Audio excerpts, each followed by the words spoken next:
Hey, what's up? If you are watching this, then you have obviously read the fine print, right? The fine print below. It says that you now have to watch this entire video. It's in its entirety. You have to watch the whole thing. You have to. So save this video wherever it's at. I don't know where this video is going to be at for you, but save it, come back, and pause it, come back, but we'll watch the whole thing. And doesn't mean you gotta follow it, doesn't mean you gotta think like it, but just know that this is the real deal. So before I get into it, these are free in the ebooks. There's probably links or somewhere throughout. I will talk about that. So, and there will be links maybe. I don't know. If there's not, then message me and I'll send you the links to these things. And just know that what I'm going to tell you in this video, first of all, this is a bunch of different videos that I made whenever I had time, so bear with that. And I'm just talking off the cuff, and I'm speaking just like from the top of my head. So I went through the gist of what it takes and what I'm doing. And I'm trying to do perfectly. Obviously, we're not perfect, but I'm trying to do it perfectly, as perfect as I can. And I make mistakes, but reversing your age, and I'm reversing my age. I'm doing it. I'm proving it to myself. So, for anybody that wants to prove that to themselves, don't prove it to anyone else. Prove it to you. What I'm going to talk about in this video, this long video, is the what I'm not going to go into full detail, but I'm going to talk about what it takes to be able to do that. So it's the real deal. The real deal. This is not something, you're not going to see this anywhere else. So just know that you got to watch the whole thing now. And you're gonna see something that you've never had anyone say this stuff. You're not going to, because the people that are saying stuff aren't doing any of this stuff. They might be doing some of it, but they're not doing all of it, and they don't, it doesn't sell. This doesn't sell stuff. So this is the real deal. Anyways, I will see you in a little bit. I almost forgot. Periodically, I will be doing some type of consulting for this at some point. There will be some type of a link going to a mailing list, and possibly my website, where there will be more information on that, on when I'm doing it, how I will do it, all that stuff. So rather than trying to explain something right now that I don't know, I'll just leave it at that and click the links if you're interested in that. And they will explain it. Okay, carry on. Alright, if you are watching this video, do yourself a favor and watch the entire thing. And I'm telling you, this video is probably going to be really long. It's probably going to be hours long. I was going to do, it's okay if you can't read this. These are like my notes. I was going to do this. I was going to try to do this in like 15 minutes. But there's no way I can do it in 15 minutes. And I would guess this video is going to be a couple hours long. More than an hour for sure. And it's still like 1%. Each little thing, if I dug into it, it would be 500 hours. So this is still going to be a small percentage of what I could do, but I'm going to condense it down, and I'm going to make it longer, and that way I'm going to do it as I get time. So I'll do a little bit here, a little bit there, and I'll just put them all together, and it'll be one big video. So it's all going to be from the tip of my tongue. It's bear with that, because it's going to be just as is, as I'm thinking it as it's going on. So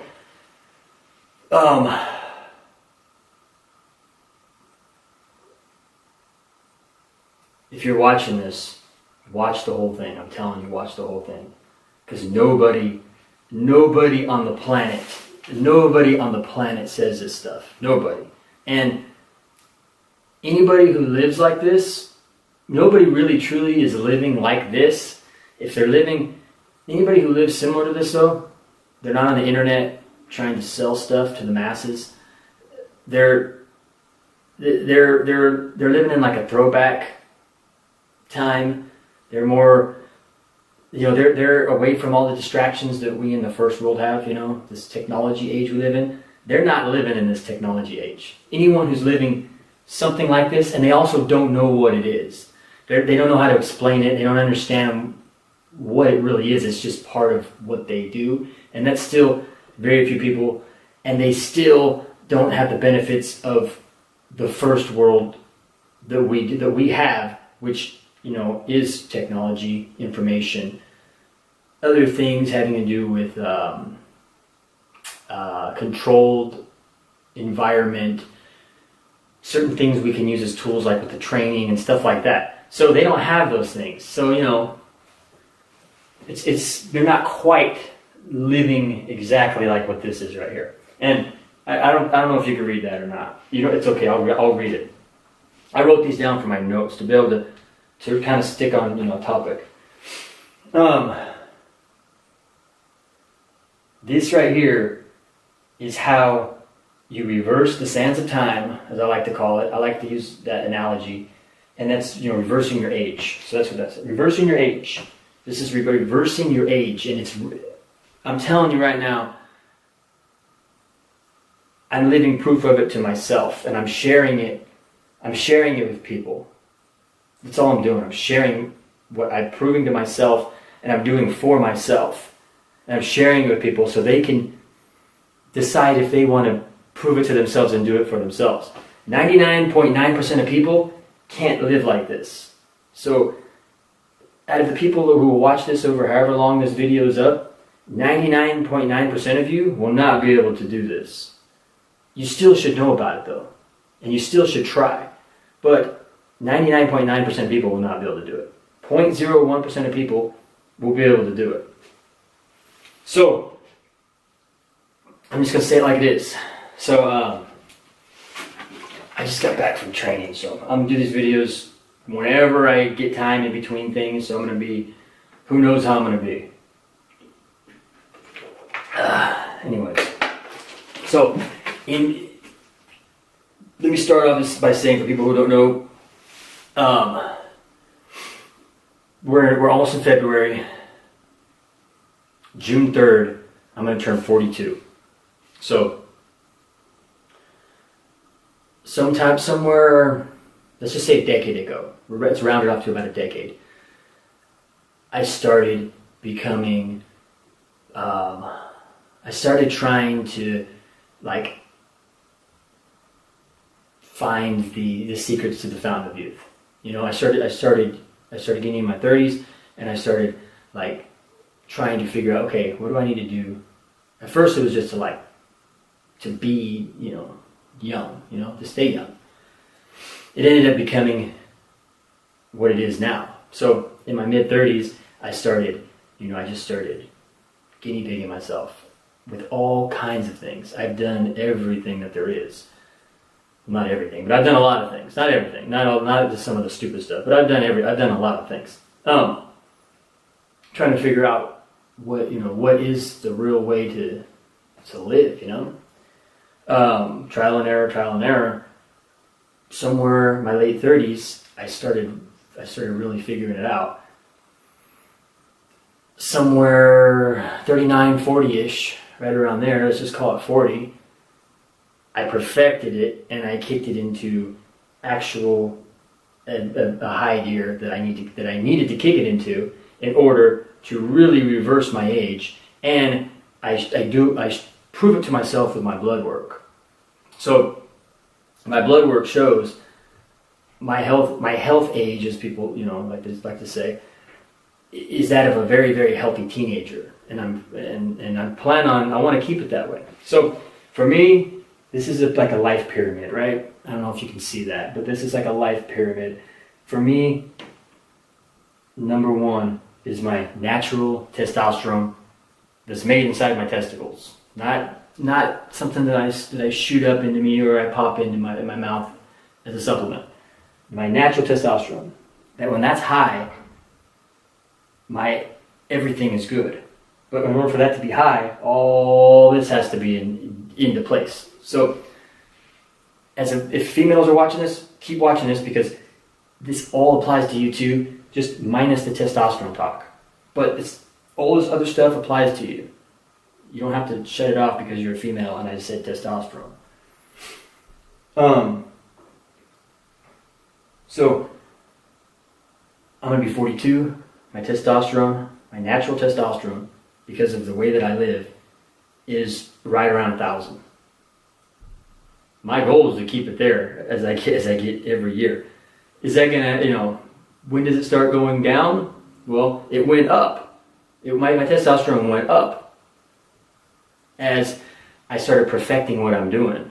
So my testosterone is around 1,000, natural. So the only other way, that's as high as someone in their 40s. I mean, that's like it really as high as you can get naturally. You do this and I could be 3,000, 5,000, 10,000. I could be where it kills me, right? But we're talking natural, everything natural. We're not talking putting anything into our bodies that's harmful or last resort stuff like testosterone. It's last resort. But all right, so this is my where I base everything from, my testosterone. In order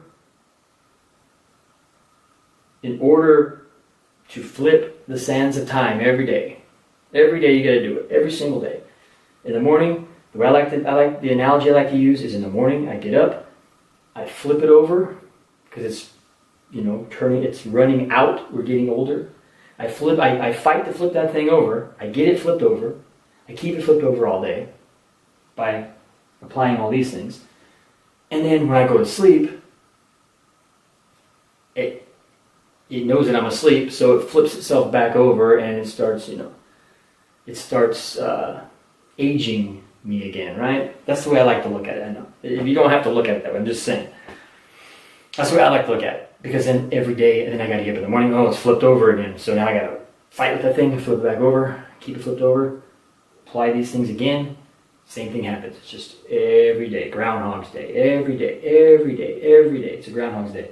Now let me fast forward. This is kind of something towards the end, but none of that should be a grind. I don't know if you can read that, but I wrote that there. None of that should be a grind. So none of this stuff should be a grind, although you're going to have grindy days. You're going to have bad days. That's normal. That's human. We're humans, right? Things happen. But as far as the grind, I know that on the internet, everybody likes to use like grind and hustle, and that's fine. But a grind eventually wears you out. So it should not be looked at as a grind. It should be like, this is, I'm loving this. Like, you have to love it. You have to. And you have to obsess over it. Healthy obsession. You have to love it. You have to have a healthy obsession for it. And it has to be part of you. And you have to embrace it. You have to. It can't be a grind. It can't be a grind. If it's a grind, that tears you down. So I know people like to use that, and you will have those times, I know you will, but it's just the big picture of it can't be a grind. So in order to make this happen, these 4 things have to be all done every single day. And they have to be done, there's no like, okay, I'll do this, and I'll do that, and I'll do that, and I'll do that, and I won't do that, and I won't do that, and then I'll do that, and that. No, everything has to be a well-oiled machine every day. And you get up, and you start over again, not grinding. So they're all important, but if there is an order, like if there's a first place, a second place, a third place, and a fourth place, it would be this. It would be diet. It would be lifestyle would be number 2. It would be mindset would be number 3. And it would be some form of whatever I just use the word training, straining, some form of exercise, some form of something having to do with moving and being physical. We'll use that, but we use training as a tool because in our modern times, we have a good tool that is training with weights. Which, for the testosterone, for the people into the testosterone, which every man should be, that's where you base your ultimate, how you are, how healthy you are, which I don't even like using the word healthy, but it's on your testosterone. But everything else has to make that rise your testosterone up. So I like to use training, and I also like to say this is modern, this is pretty modern. So hundreds of years ago, thousands of years ago, they weren't lifting barbells and dumbbells and stuff like that, right? So, but that's something we can use as a tool. It's very good in our modern times. So I'll start with the diet. The most important thing, this is the most important thing. I can spend hours on this right here. How much time do I got? Oh my gosh. I've already, okay. Well, diet, the most important thing is to know that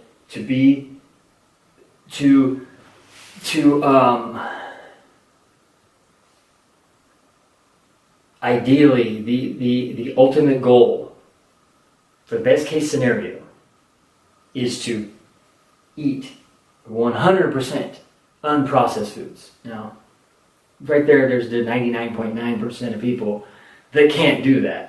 Just that one thing, right? And there's all these other things that they can't do either. But unprocessed foods. There's people that don't know what processed foods are and what unprocessed foods are. They have no clue. There's people that think a lot of processed foods are healthy. They think stuff like sprouted breads are healthy. Packaged foods that say vegan, or packaged foods that say low carb, or packaged foods that say low fat. Whatever it is that they're into, whatever that packaged food says, they think that that's healthy for them.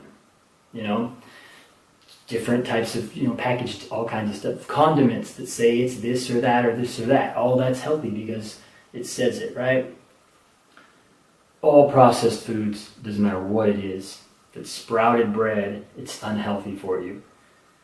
It's unhealthier than an unprocessed food, period. Now, there's people don't understand. Like, there's people who really don't know what processed foods are. So they're thinking, okay, well, is this processed? If it's man-made, it's processed. If it's man-made, it's processed. So now you can go over the other side, which here's where I fall right here. I believe it's man-made, it's processed. There are people, and if this works for people, I don't know, but this doesn't work for me. There are people who believe anything that is cooked, whether it's a vegetable or a fruit, that's processed too. So like raw food eaters, they think cooked food is processed because you're modifying it. And I personally, from research that I've done on my own, I believe certain foods bring out more of the nutrition when you do cook them. So certain vegetables, potatoes, beans, stuff like that, you got to cook that stuff, right? You can't eat it. So a raw food person won't eat that stuff. For me personally, that tips over the edge for what works for me. So everyone's different. I'm just saying that's what I consider processed foods. It's man-made. So if it's something that you cook, rices, beans, tubers, those types of things, to me, those are not processed. So, think however you want about it. I'm just throwing those out there. So, 100% unprocessed foods should be the goal. 100%. How much time? All right, real quickly, before I jump in the shower, I'll just finish this. That way I don't lose my train of thought. Unprocessed foods. look at me personally, I eat mustard. I eat mustard on my last meal just about every day. A little bit of mustard. The mustard I get is made with, it has no dyes. It's made with, turmeric, mustard seed, salt, vinegar. I think that might be it. Like I get the ingredients where there's no dyes or any of that. That's processed food. Mustard's a processed food. So I count that as a processed food.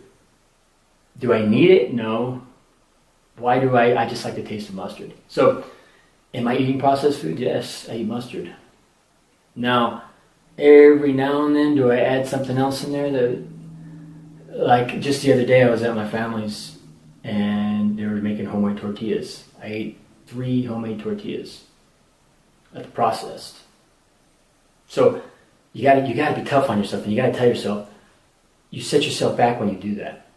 If you want to do this, you have to treat it like that. Now, mustard is my processed food that I allow myself. Most people eat the majority of their calories processed. Like, they eat the majority of their calories. I don't know what a little bit of mustard is calorie-wise, which doesn't matter. I consider that. In my head, I exaggerate what I did. Now, here's a way to think of it. This is like a 3rd grade level way to think of it, and you take out all the sciencey stuff out of it. But this is what it does in a nutshell. And you always think more. Always think it does worse, because if you go the other way, I'm telling you, you're going to fail. You always have to think. So you think if you eat mustard, that's all you eat for processed food, and you got everything dialed in, and you eat a little bit of mustard, like a little spoonful, with your last meal.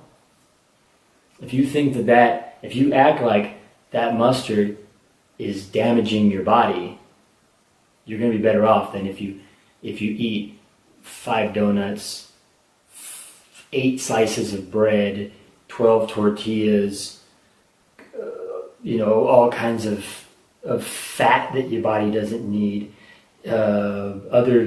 pizza, whatever, right? If you eat all this stuff all day, every day, you know what I mean? That's killing you. So if you act like the mustard is way worse than what it is, you're always going to be better off. You have to talk to yourself like that when you do it. So,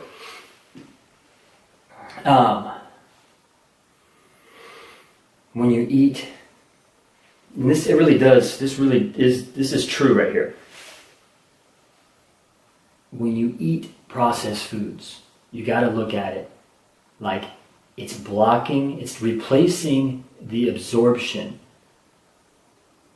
of the nutrition, which is the vitamins and the minerals, inside of unprocessed food. Don't even think of it like it's replacing the calories, the carbs, the fats, and the protein. Think of it like it's replacing the micronutrients, because that's what's really, really, really important. So when you eat processed foods, it's blocking the absorption of that. It's replacing that in its spot. And it's also clogging it up for later if you decide to go with unprocessed foods. So this eliminates the whole thing when people do the whole cheat thing and have a cheat day and a cheat meal or whatever, right?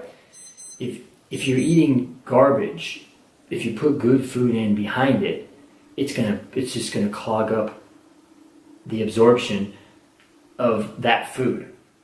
Does that make any sense? I know it's really, really juvenile, right?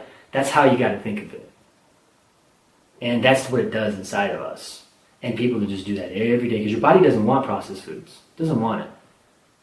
It will take what you put in there, but it doesn't want it. It wants unprocessed foods, and it wants to pull the nutrition, the vitamins, the minerals and feed all your cells in your body the vitamins and minerals that comes in all this food. People are micronutrient deficient in all kinds of things for many reasons. But just one of them, they're not supplying it to their body. Other reasons are they eat all this processed foods that they're not absorbing any nutrition. So that's what it does. Doesn't matter what people say, that's what it does. And it shows on people by the way they look. If you eat properly and you eat unprocessed foods and you're getting what you need and your body's getting what it needs so it can feed every cell of your body, it shows on your skin. Your skin tone will change. Your nails change. I mean, there's people that to a certain point, a certain extent, they can even reverse like gray hairs. I don't want to say they're gonna like be gray and then go, back to their normal color of hair because people gray, but like a premature thing, or because your body, that's what your body feeds. All that, that's like, you don't need that for survival. You don't need your nails to survive. So when you're not giving your body what it needs every single day, nutrition-wise, stuff like your nails, it's gonna pull from that. Your skin, you don't need that to survive. So it's gonna pull from these things that hey, you know what? I'm not getting enough of what I need, so I'm gonna give it to to the inner parts, to my organs, to other things inside that keep you alive. So some of these other things. So that's why you can see. You can tell by that. You can tell how people are absorbing the micronutrients by their appearance. And you can go all the way down to the nails. You can go all the way down to the skin. You can go all the way down to stuff like that. So that's a way to look at it. And that kind of goes into this one right here, the second one. Micronutrients first. I'll just check off there that I talked about that. To myself, note to self.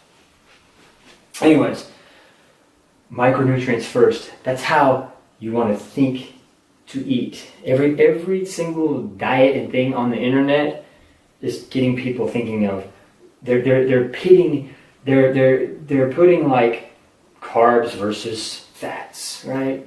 Carbs versus fats.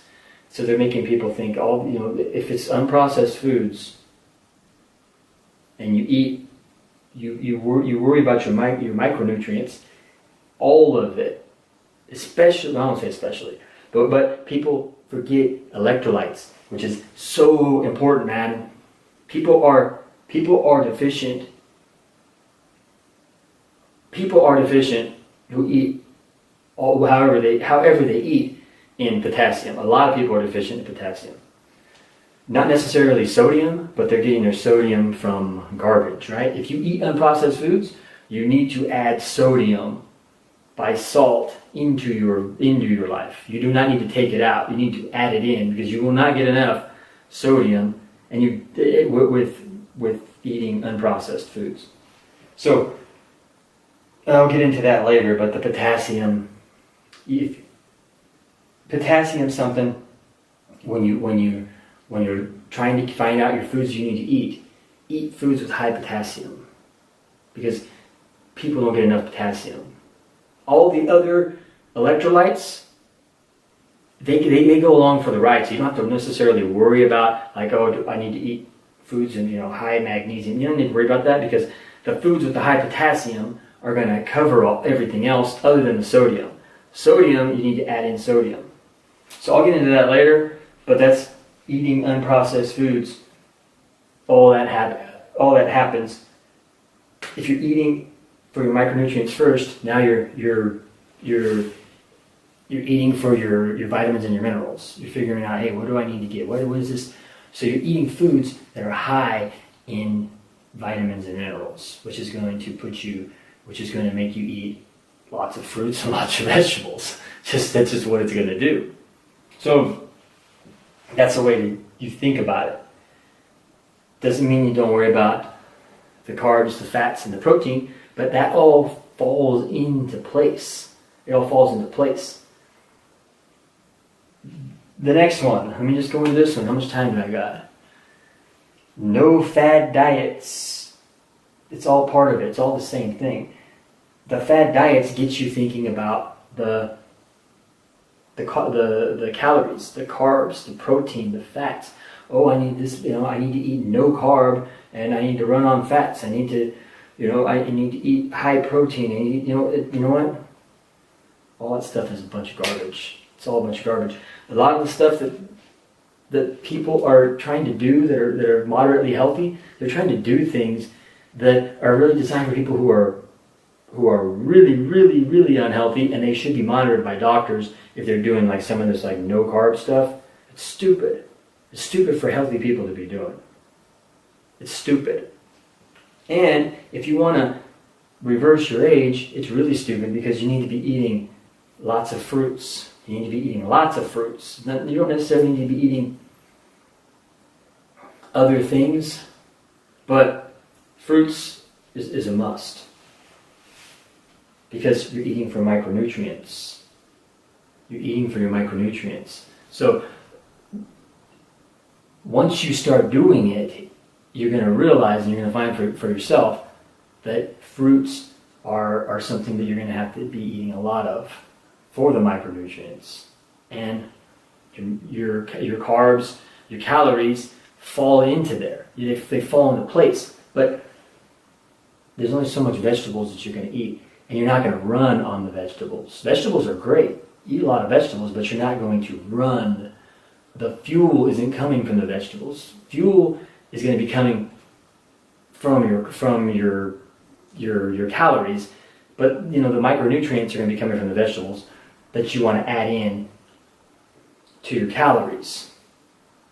So I hope I'm not confusing right there. I know that could sound confusing, but for me, when it comes to like fruit, in any given day, 60 to 80% of my total calories come from fruit. 60 to 80%. So I don't count calories, but let's just, roughly, let's say I eat about 3,000 calories. 1,800 to 2,400 of those calories are going to be fruit. Every day. Fruit is my main calorie source. Ideally, if I could do it every single day, watermelon. Ideally, watermelon. 60 to 80% of my calories would come from watermelon. Watermelon, micronutrient, it's micronutrient dense in certain things. It covers the potassium. That covers eating that much watermelon covers all of the potassium. Adding salt to it covers the sodium and also the other electrolytes. I add other things in that just they're insurance too. Other things that doesn't cover micronutrient wise, that's where I go with vegetables. I go with a lot of green vegetables. I go with a lot of anything vegetable, but can't go wrong with your greens, spinach, stuff like that. This book right here is free. This is free in the ebook. So this is if you have a hard time trying to figure out what to eat right here, this is like a 10-day meal prep thing. I eat this way. This isn't the exact way that I prefer to eat, but I wrote this to where the majority of people can do this. Like this, the preferred way that I prefer to eat is, like I said, 60-80% of my calories from watermelon. But that's not in here. This is more realistic to what everyone can do. So the fruit isn't as high in here, but this is still good. And I do eat this way. And when I wrote this, I was eating exactly like this. So I do eat exactly what's in here. I just prefer to have watermelon be my main calorie. And like right now, it's not in season. So I'm doing a lot of apples and stuff like that. And whatever I can get with fruit, I do. Apples, berries, everything that's berry, everything, apple, peaches, plums, pears, whatever there is, man. Pineapple, everything. Bananas, I eat bananas every day. I eat 4 bananas in the morning generally. I'll have sometimes 4 to 6 more throughout the day. I could have up to 10 to 12. I could have 12 bananas in a day. And I always add salt to everything. So we'll get further down into this other stuff too. I'll leave it at that for this one right here, and I'll come back and we'll keep going. So I'm back, and it's only fitting that I share with you my last, this isn't my last meal, but this is my cooked meal. I generally only eat 1 cooked meal a day. Everything else is pretty much fruit based. Even if I throw stuff like peanut butter in with fruit, oats in with fruit, it's mostly fruit based. And this is my cooked meal that I cook in my rice cooker. This is free. If you want to know something to eat, this right here. So what I got in here? I got 4 eggs, which I'm going to talk about eggs right now. So I got 4 pasture raised eggs. I did not cook those in my rice cooker. I cooked them on the pan. But I got some spinach on the bottom, what I had left in my bag. What I cooked in the rice cooker was white basmati rice, carrot, green bean, and a bulb of garlic. That's what's in this. Sometimes I throw other stuff in here, but just whatever I got, vegetable-wise, I throw in there with the rice. I always throw garlic in there, and I try to eat more than a half a bulb, but I really want to eat a bulb a day of garlic. Sometimes it's 3/4 of a bulb, but I try to eat more than a half a bulb a day for sure. And I do have a little bit of mustard on here, and this is the mustard that I use, which is my processed food.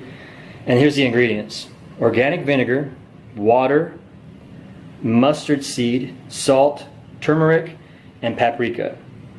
So this is my processed food. To go back to that, what I was talking about. Is this the same as a donut? No, it's not even close. So people need to know that and be honest with themselves. I'm honest with myself for this because it comes in a bottle. It's man-made. So it's processed. But this is the ingredient. Some people will be like, really? Are you serious? Yes. You have to be like that with yourself. So otherwise you start eating stuff like donuts and you start saying, oh, this bread is good for you. It's whole wheat, it's whole grain, it's sprouted. Oh, this pasta is good for you. Doesn't mean, I'm not saying don't eat that stuff and you're bad if you do. What I'm saying is that doesn't lead to the best case scenario for those things. This doesn't either, but I'm doing this. And I could lie and say that I'm not. But I don't lie. So, speaking of lying, hey, that's a good segue, as they like to say, right? Speaking of lying, I'm going to get my little pointer. Men. I just showed eggs. Pasture-raised eggs. I got 4 of them in there. You're being lied to when it comes to your testosterone. Maximizing your natural testosterone that is made inside of your testicles. Not, or popping pills or shooting needles or rubbing on cream or whatever. You're being lied to. You're being lied to. What you do for your hormones, to balance out your hormones, the important things that are needed for your testosterone. Cholesterol, number 1. Fats, number 2. Cholesterol level. People are told, meat, eat lots of meat. Meat raises your testosterone, right? People with low testosterone eat a lot of meat, right? Eat too much meat. It's not meat the ultimate animal, the ultimate anything, but it comes from an animal, the ultimate animal product that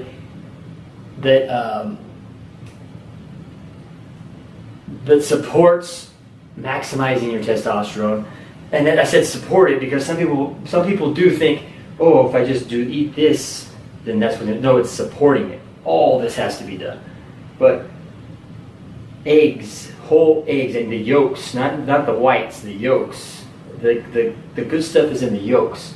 And the better the egg, the better. Those are pasture raised eggs. The best eggs are eggs that are from a chicken or something else that lays eggs. It doesn't have to be a chicken, you know? But chickens are kind of what we can get, right? So if you got chicken in your yard, those eggs are going to be better than those eggs. But those eggs right there that's like the best eggs you can get at the store. So the better the yolk, the better quality the nutrition is inside of it. That's going to support maximizing your testosterone. 2 to 6 eggs every day, or even like every other day, is all that's needed. That's all that's needed. 2 to 6 eggs. So I roughly eat about 4 eggs a day, and sometimes I skip days. I might skip, 2 days every. I pretty much eat eggs almost every day, but I don't eat them every day. Roughly, I eat about 4. Sometimes I eat 2. Sometimes I eat 6. So I just average it out to 4. Today I ate 4. That's all you need. That's all you need for your animal product. That's it. Now, when you're talking about your B12, that kind of thing, everyone's going to be different. I take a B12 supplement, but can you get your B12 with 2 to 6 eggs? And if that's your only animal product? I personally can, but I personally take a supplement too. So have I done the guinea pigging on myself, not taking a B12 supplement? No, because I've taken a B12 supplement I like taking all B supplements. That's me though. I like taking all my Bs as a supplement, and then also eat foods and get what I need in my foods. And if I pee half of it out, the supplements, or if I pee all the supplements out, it doesn't matter. To me, the placebo effect it does to me is worth paying the money to pee it all out. That's the way I feel. That's me. That's the way I feel. I'm just sharing that with you.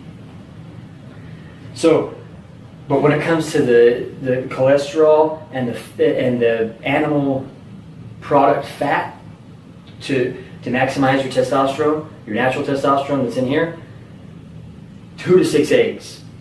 That's it. 2 to 6 eggs. Just say every day.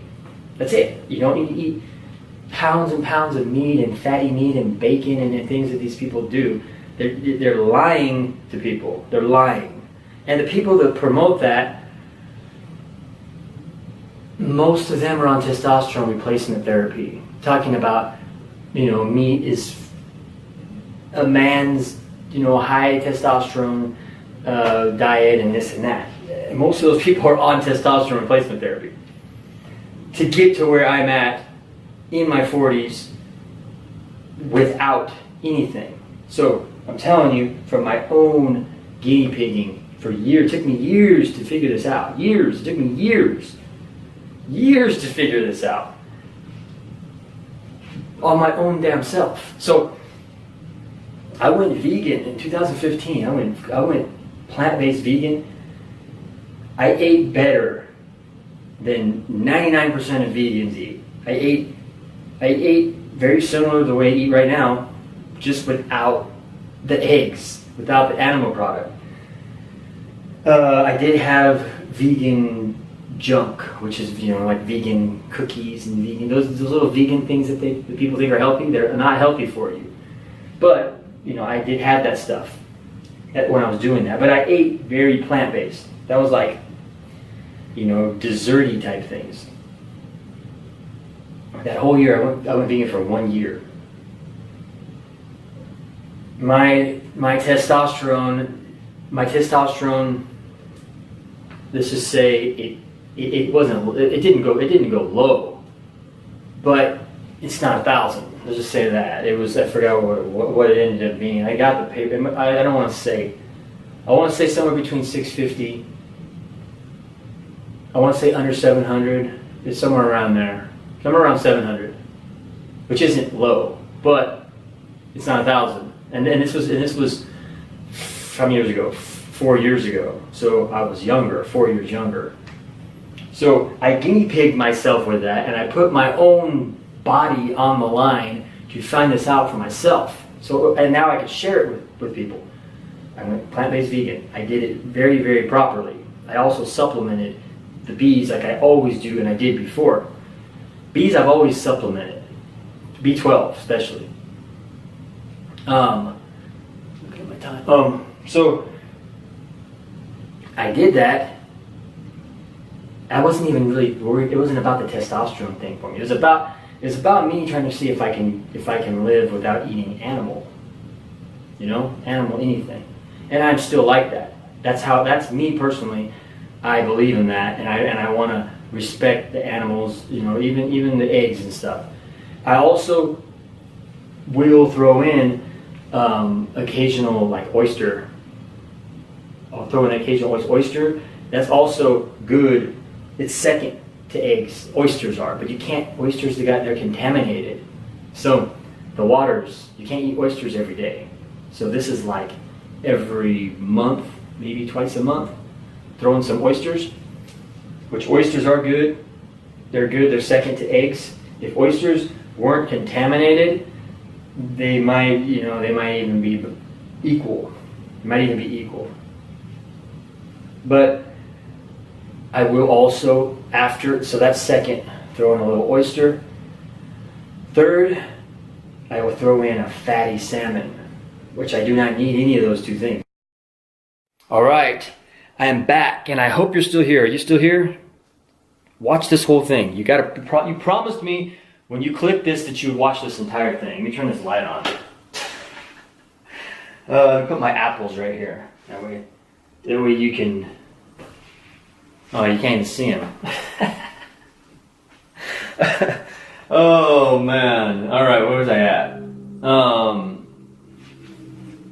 I hope you're watching this. Can you give me that? Can you at least give me that much to watch this entire thing? You promised in the beginning that you'd watch this entire thing. I'm going out of my way, and I have no spare time, but I'm doing this, and I'm paying money, probably. If you're seeing this in an ad or something, I'm paying money to put this out there, possibly even thousands of dollars to share. I've already spent thousands of dollars giving these away for free. Thousands of dollars. I've spent thousands of dollars giving other stuff previously away for free, but this is like recent times.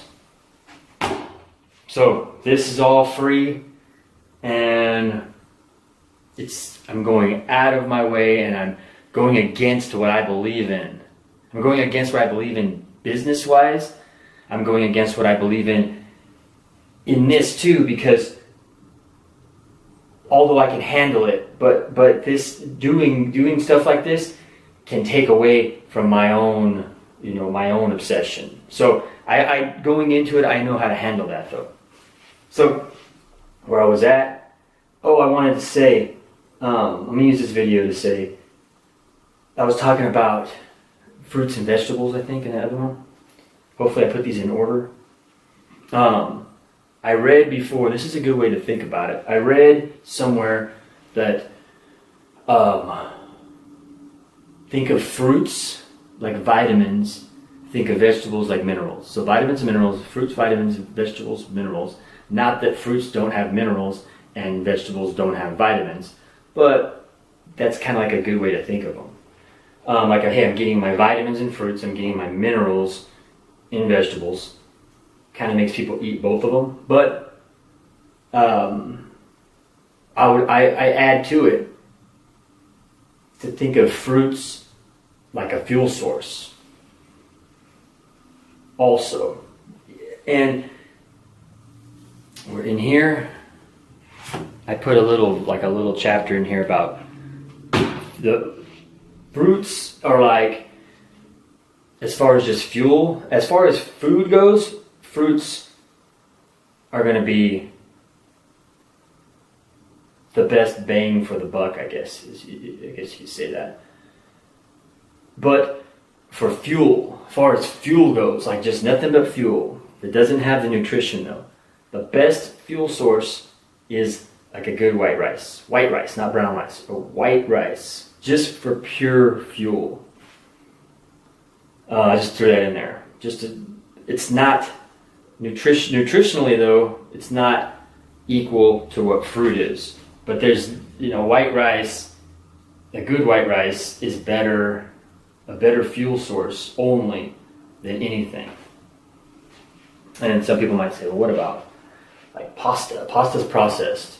So the negative part of that isn't, I'm not saying pasta as a fuel source, because there's people, they load up on pasta, right? People who do like long distance stuff, whatever. But the processed, it's a processed food, so it's the negative side is going to be worse than what rice is in the long run. I'm thinking long term, and there's no rat studies done on any of this stuff. This is what people have to think of when they live this life. Then you start thinking of stuff like this. You don't have to care about, well, has there been a rat study done in 1964? No, who cares about that crap? You gotta get yourself out of all the stuff that is being pushed out to you based on this study on this rat, or this study on these 500 sedated people, or what. That's what everything's done on. So who cares about any of that? You be the rat that decides, hey, oh, this is this way, or this is that way. You be your own freaking lab rat. That's the point I'm trying to make. So yeah, like let's say you ate everything the same, and for 10 years you ate white rice as your main carb. Everything's the same. You got everything dialed in. You got your vegetables dialed in. You got your fruits dialed in. So you have all your nutrition dialed in, and you ate white rice as your main carb for 10 years. Study yourself, document, do blood work, whatever. Then do 10 years of eating pasta as your main carb. Take out the white rice, eat everything else the same, and do pasta as your main carb. Your health is going to be worse with the pasta than it is with the rice. I promise you that. No one's ever going to do that, but I promise you that that's what it's going to be. So, if there's any, that's all I have to say on that. I'm sorry. I go up on these things, but there's people that, well, what, where's the study on a lab rat that shows this?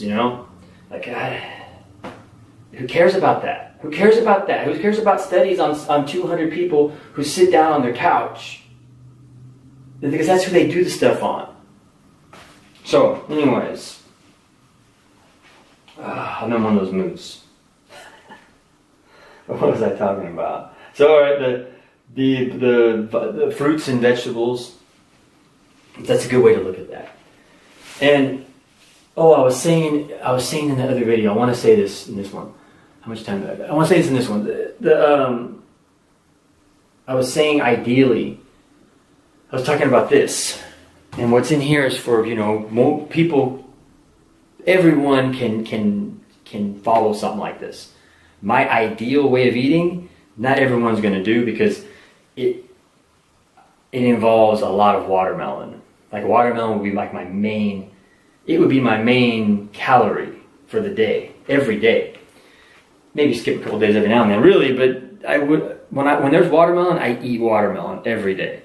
I might not do as much some days, but I generally, ideally, will eat 1 15-pound, and that's like the low end, like about a 15-pound watermelon. I would eat that in the day. Generally, I can go up to like 2. Sometimes I even go over 2, but really 1 to 2, somewhere in there. So that's a lot of watermelon. That makes up the bulk of my calories. That doesn't mean I don't eat other fruits though. That's what I wanted to say. I didn't say it in the other one.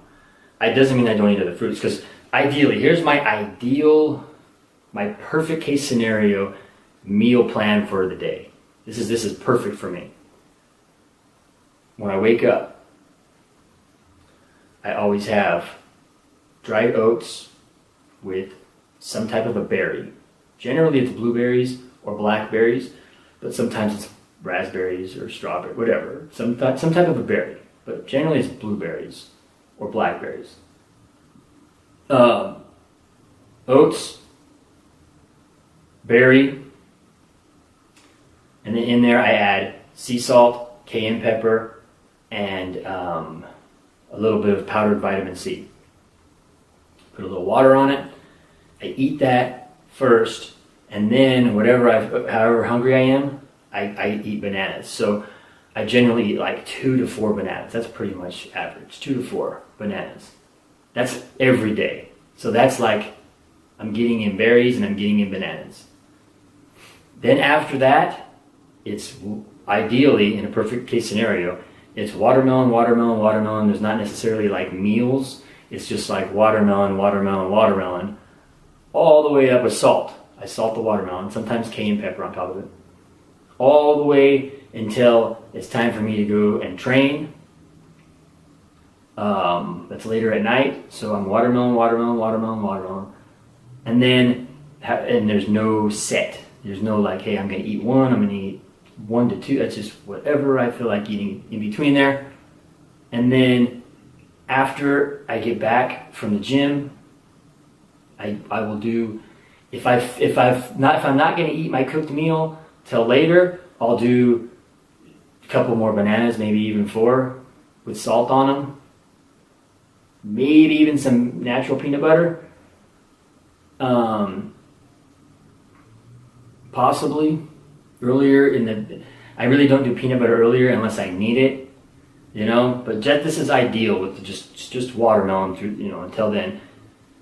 If I'm going to eat my meal sooner, then I don't really eat anything. I just take a shower, whatever, and then I'm getting my meal, an hour later or something. But if I'm going to eat that meal several hours later, I'll eat a couple bananas or whatever, and then I'll eat my cooked meal, which is generally, it could be whatever it is.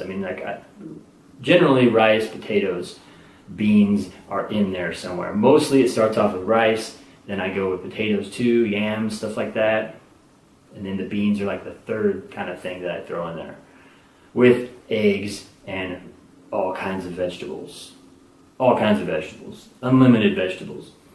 Sometimes even after that. Generally when I eat watermelon like that, that's pretty much it. That's the last thing I eat, pretty much. When there's no watermelon, I sometimes will eat fruit after I eat that too, like apples or something. But when it's watermelon time, all that watermelon I ate in that day, pretty much, that's the bulk of my calories. So that last meal with my vegetables and my eggs, that's pretty much it until I go to sleep. So that's my ideal daily, and I salt everything. That's my ideal daily meal plan. So that's not in there. In there is more reasonable for people. But if I can eat that way every single day, I'm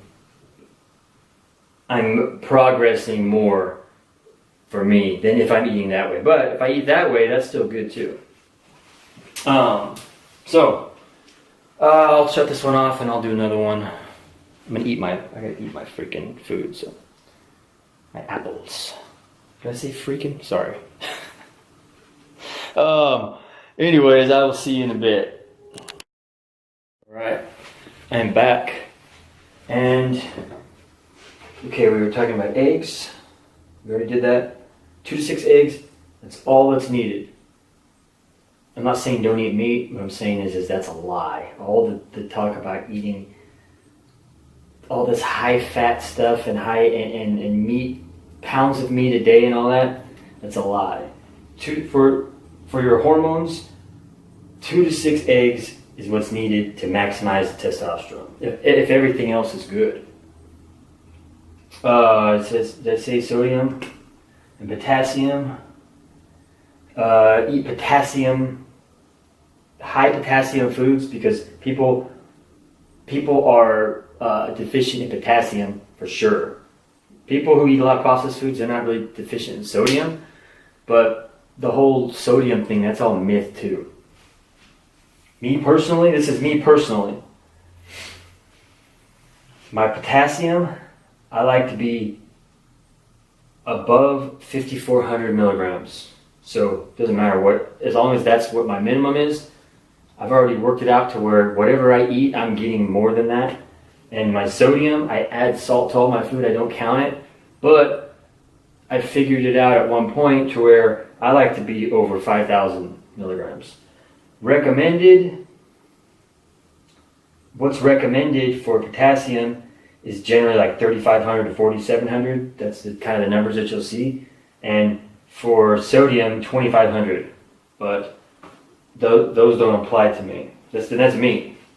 But still, that 35 to 4,700 potassium, most people don't get that with the foods they eat.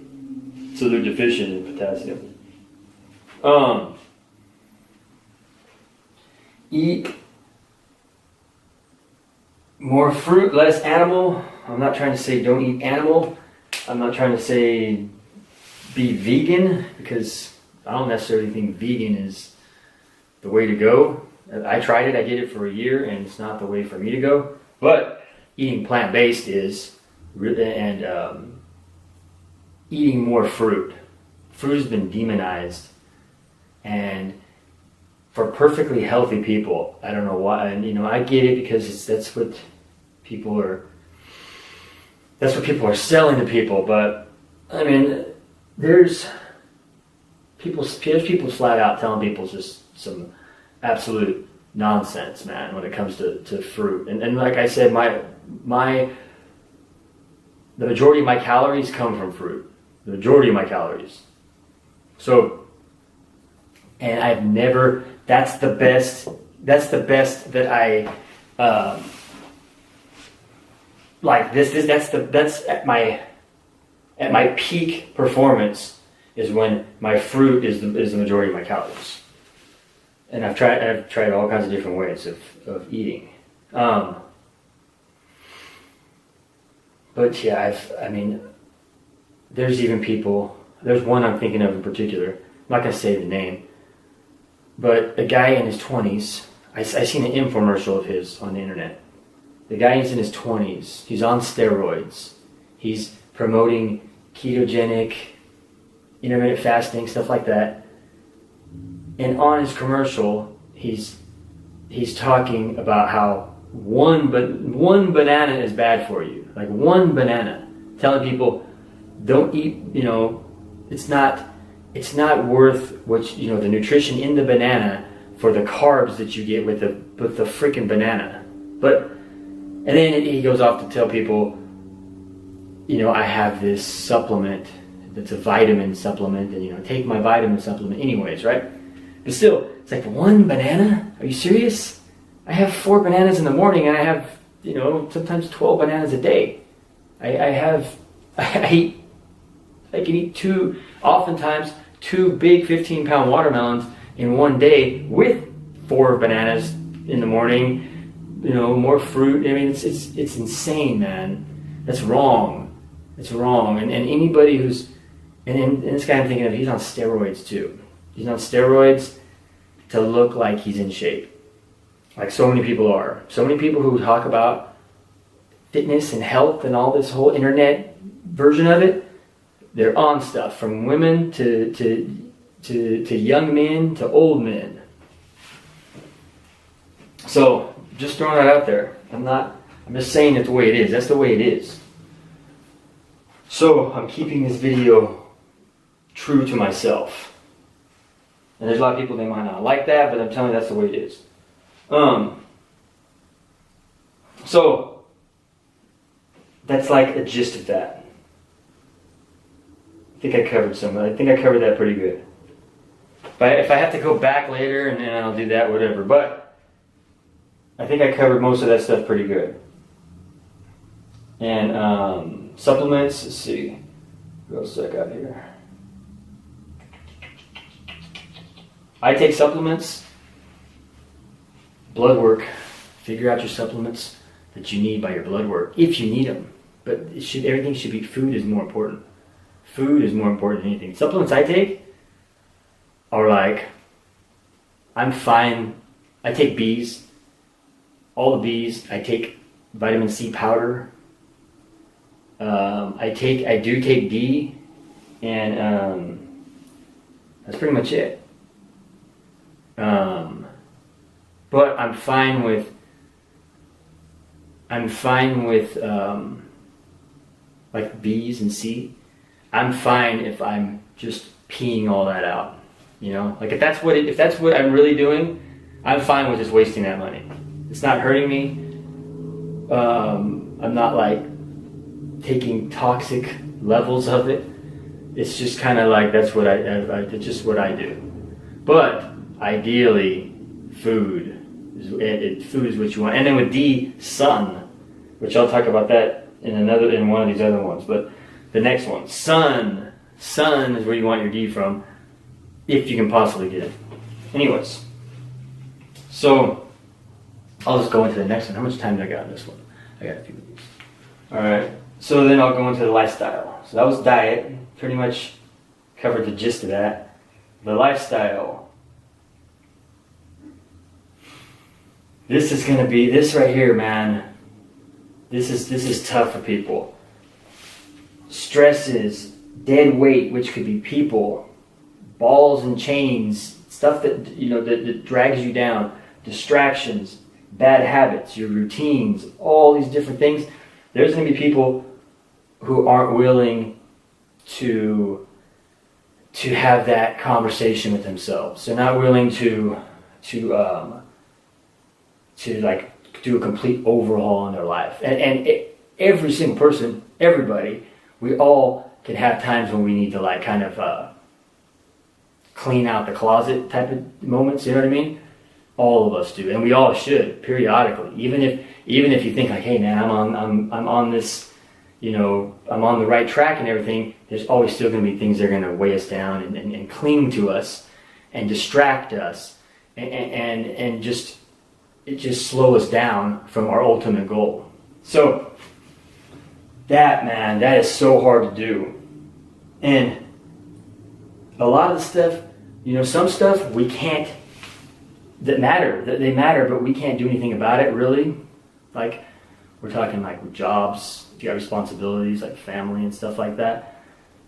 That's longer. That takes longer to be able to figure out how to, okay, like let's say you got a certain job. I worked in masonry my whole life. Masonry, like hardcore masonry.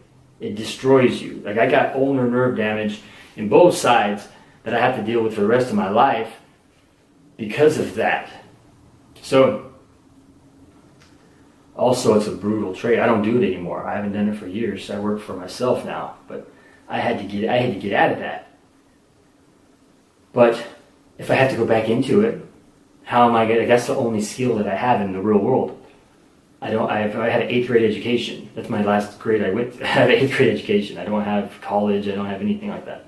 So if I ever have to go back to that, how can I still focus on this and live in that life? It would bring me back for sure. But I'd have to really be hardcore with myself then, because I have to figure out how am I going to live? How am I going to live in these different worlds that are so far apart from each other? So that's kind of one extreme, like a hardcore, which I have this, I'm not going to talk about it here, but I have this, like, when it comes to movement and exercise and training and all that, I have this little thing that I do where it's like, I view things as, this is exercise, this is working out, this is training, this is sport, and then I put like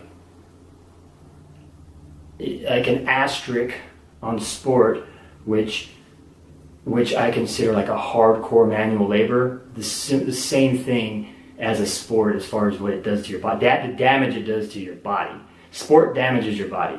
Training can damage your body if you're training wrong, and even right. If you're training for sport, you're damaging your body. Doesn't matter what people want to think in their head, you're damaging your body in the long run. Working out, you shouldn't be damaging your body, but people do. Exercise really shouldn't be damaging to your body. But, so people don't understand all those things. And that's just something that on the side that I use to kind of like categorize those things. But like a hardcore construction, like hardcore, not something that's like really like kind of like you got an easy gig, but when you're working for production companies and you're working, you're humping it, you're ruining your body every day. So plus those people don't know how to recover from what they're doing too, so they're just adding on to it every single day. That's why you see people that by the time they're like, if they work in construction for 20 years, I mean they're pretty much old men, a lot of them. So that's one extreme. The other extreme would be sitting down on your freaking butt all day. If you got a job that you sit down on your butt, that's bad too. That's not good. Sitting down is one of the worst things that we can do. It might even be worse in some ways. It is worse. It's worse on this area, which is the most important area. The hip area, this whole area right here, is where life ends and begins and ends, literally and figuratively. Like, this is the most important area, period. If this is strong, and if this is good, and if this feels good, everything else is going to feel good. So, sitting just destroys this whole area right here, your whole pelvic area. And that's something else. Some people might have a job where that's all they do is sit down. So, how are they going to get out? I mean, what are they going to do? You know what I mean? I understand all that. I worked my whole life. I understand. I'm not some rich daddy's boy. That's why I'm not. This isn't my gig. I'm a freaking musician. I have my own businesses. That's what I do. I'm not a marketer that's marketing some supplement to people. This is the way I live. I understand those types of things. So, getting out of some of these things, like bad habits, that's something people can start. They have to get tough with themselves, though. They have to be tough with themselves. And there's going to be people who are going to see this, and they're not going to like just the way I'm saying that. If they don't like the way I'm saying that, if you're just someone who doesn't like the way that I'm speaking and saying that, you're not tough enough to do any of this. And you're never going to be. And that doesn't make you a bad person. It just makes you not tough enough to be able to do it. You're not mentally tough enough if you can't handle the way I'm saying it. You're not going to be able to handle having these conversations with yourself to be able to change things. It doesn't make you bad, it just makes you what most people are. So, habits, routines, distractions, things that are like watching TV too much, all these things matter. Not focusing on what needs to be focused on, which is this right here for men. But for women, same thing. We'll get you to the top. We'll get you to the, your most important thing should be your obsession with getting younger every day. All those things get in the way. They're all distractions. Television, all these things, they all get in the way. So, people, you might even be relatives of people that are dead weight. They weigh you down. They tear you apart. You got to get rid of it all. And it doesn't happen overnight. That stuff's hard. That's the hardest part. So, the stresses, the things that you can't do.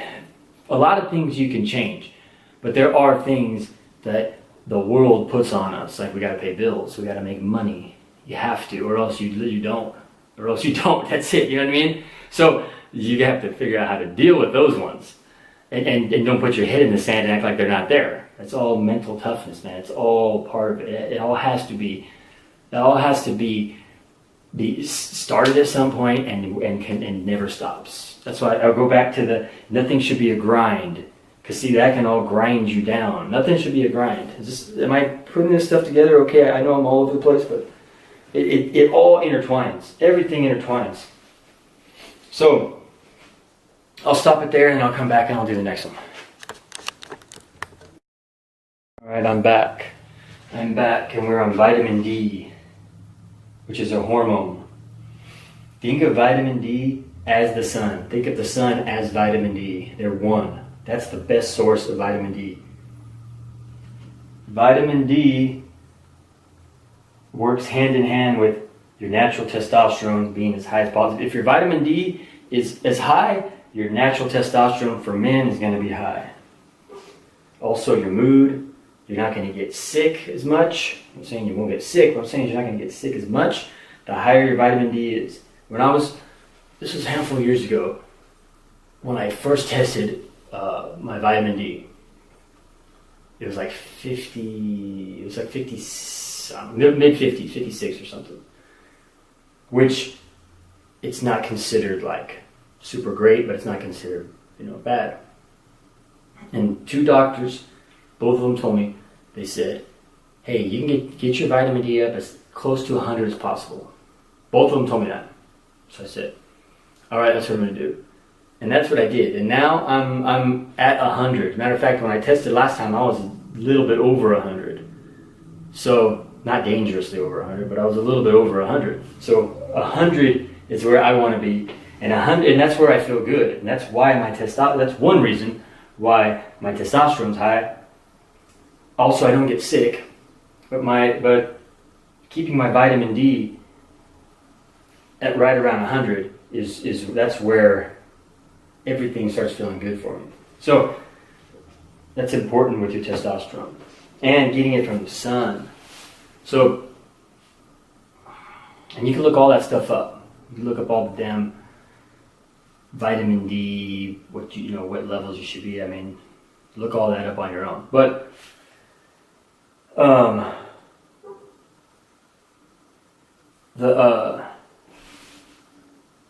getting your vitamin D from the sun rather than getting it from supplements. If you have to, get it from supplement, but the sun everyone's got their different, depending on your skin tone, right, and all that, depending on how much, all that depends on, it matters with how much sun you need. But I personally believe we're probably supposed to be kind of naked. We're not supposed to be clothed. We're definitely supposed to be outside more with less clothes on. So just being out, like the way I'm dressed right now, just being out in the sun isn't good enough. Like this is like less than 10% of my body would be exposed to sun if I was out in the sun. So minimum 50%, preferably 100%, like naked if you can, but minimum 50% of your body should be exposed to the sun. Get your D tested, that way you know where you're at, and then work from there. But every day, just for overall mood and happiness, and use it as a way to de-stress your life. Meditative, use it as a meditative time of your day in some way, however you do that. Everyone has their own thing they do, but use it as a way to just kind of like cleanse yourself and relax and make it about you.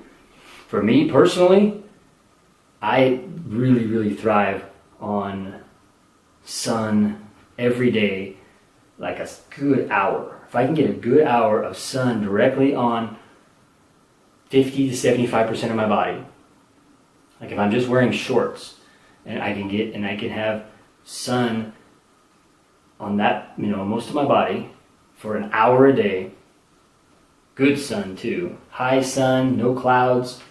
That's like a really good scenario for me. Doesn't always happen, right? Some days are cloudy, some days are, so you're not going to get sun every day. Some people never get sun. Some people never get it at all. So, perfect case scenario is you get your vitamin D from sun. That's perfect case scenario. Everyone has their own life that they can, depending on where you're at. So there's no sun in some places. I wouldn't be able to live. I have to live where there's sun. So for me, an hour every day is ideal, and I can clear my mind. I can, I clear my mind, and then other things come into it. Like when I go and do my sun time, my vitamin D time, I'm trying to clear out garbage out of my mind. That way I can let, creative thoughts, because I make my living being creative, so I can make creative thoughts come into my mind as I'm doing that, and as I'm getting my vitamin D. So all that's all working together. Very important. Like, that's so important. So important. Best case scenario, sun. If you can't, supplement, but always find out where your D levels are.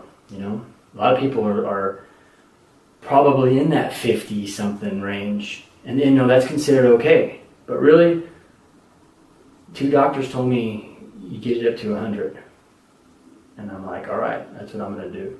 And I did it, and I'm keeping it there, and I figured out how to do it. It's not hard.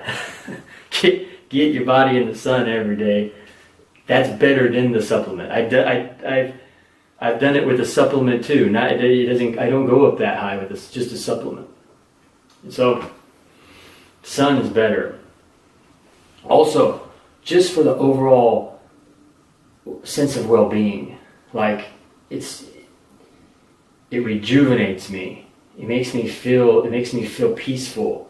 That all matters in the grand scheme of everything. So, man, that's so important. There's some people that I've said that to, or I've done videos, or they've read something that I said that in, and just that little thing, like about getting sun. Some people might take that for granted. Some people might get, whatever. I'm in the sun every day. But there's people that they just need to hear that, and they go out and they do it, and they start understanding what I'm saying. They start understanding, like, oh man, you do feel better, but you got to do it, and you can't just be clothed and go and be in the sun and let your eyes hit the sun. It's not good enough. You got to get sun on your body.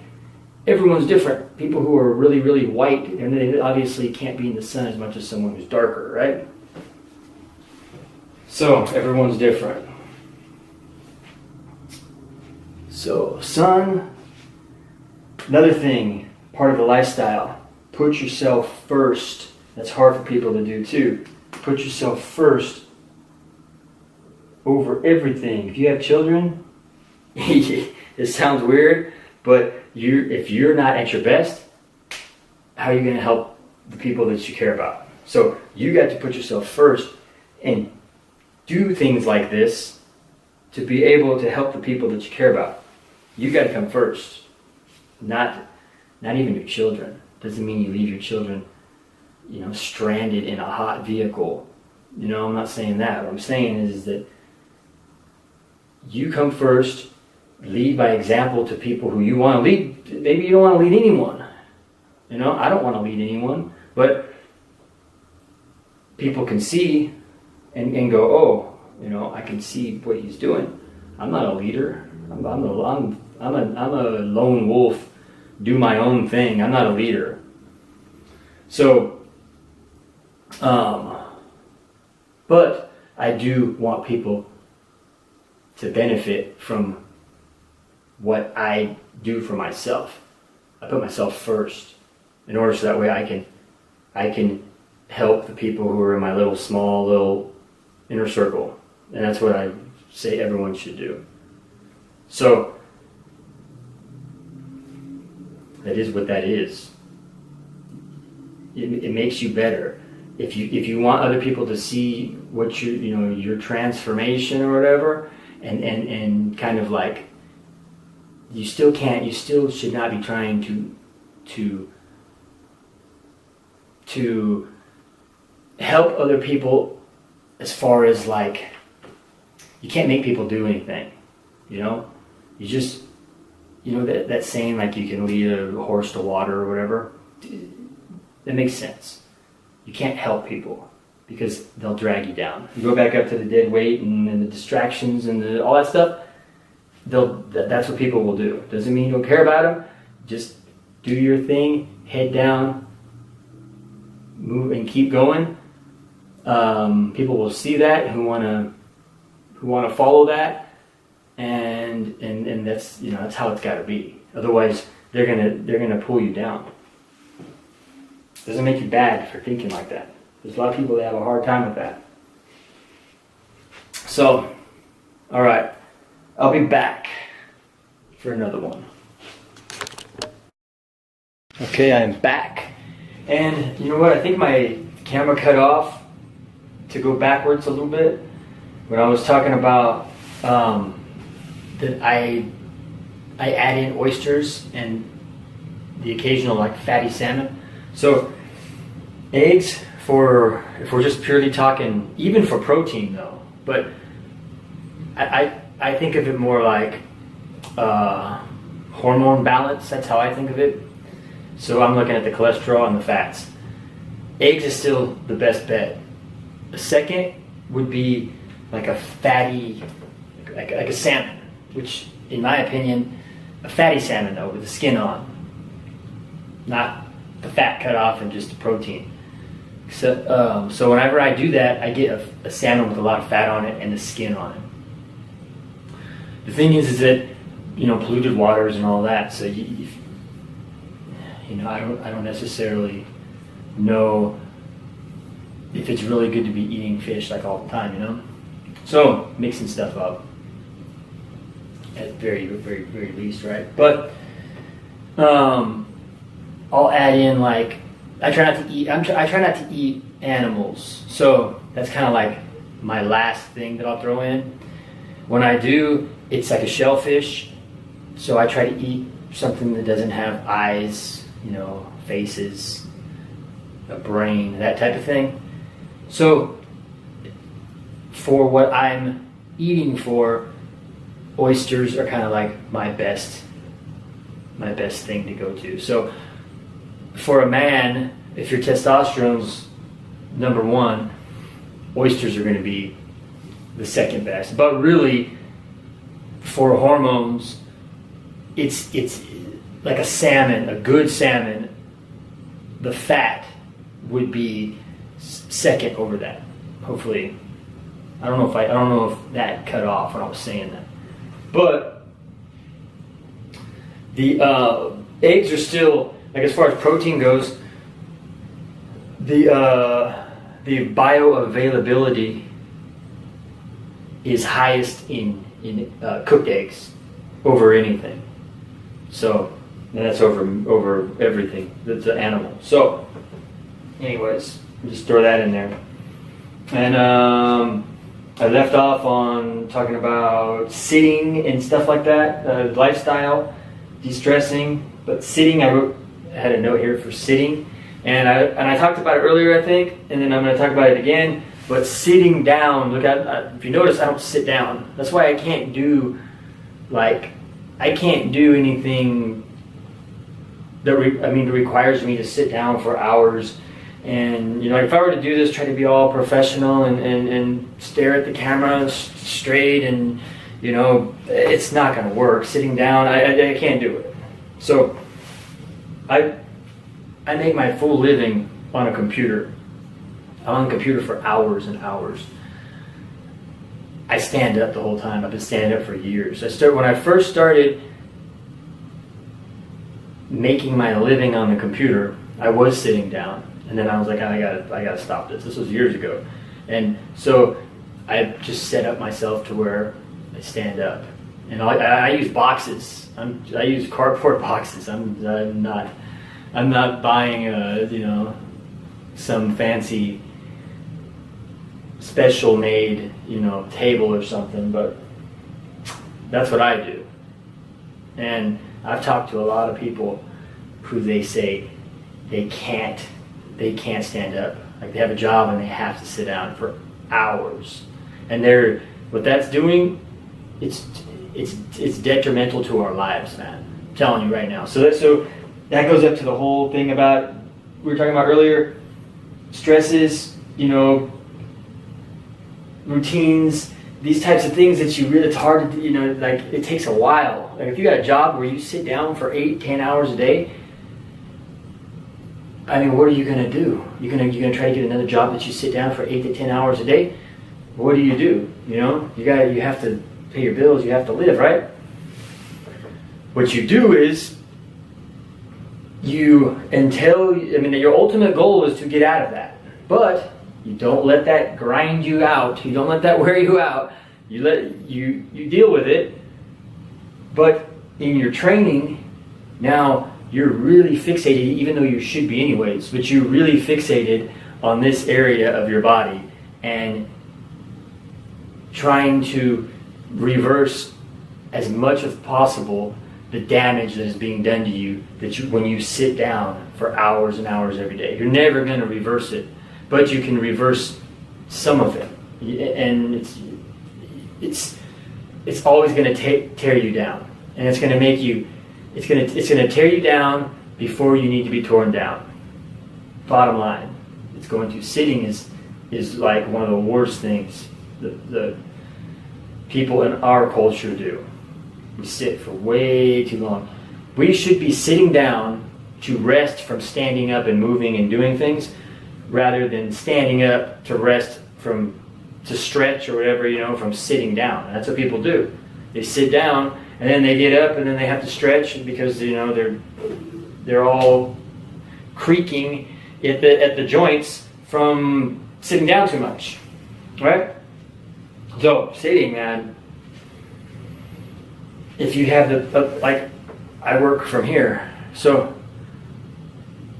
I have the luxury of standing up. And standing up at a computer in one spot isn't good either.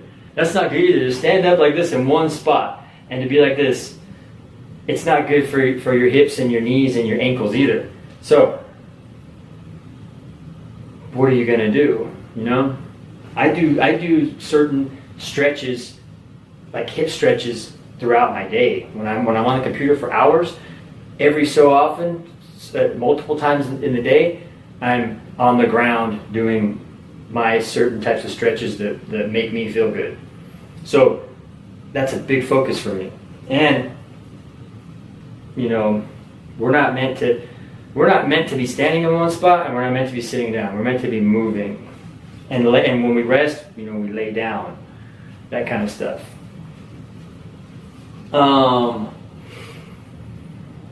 So I think I covered that pretty good. The gists of these things. And then we go to mindset. You got to be obsessed with it. The mindset is you have to be obsessed with this as this is your lifelong mission. It's your mission. It's not just something. I'll do. Every now and then. Okay, I'll eat good today, or I'll eat whatever. That's not going to work. It's not going to cut it.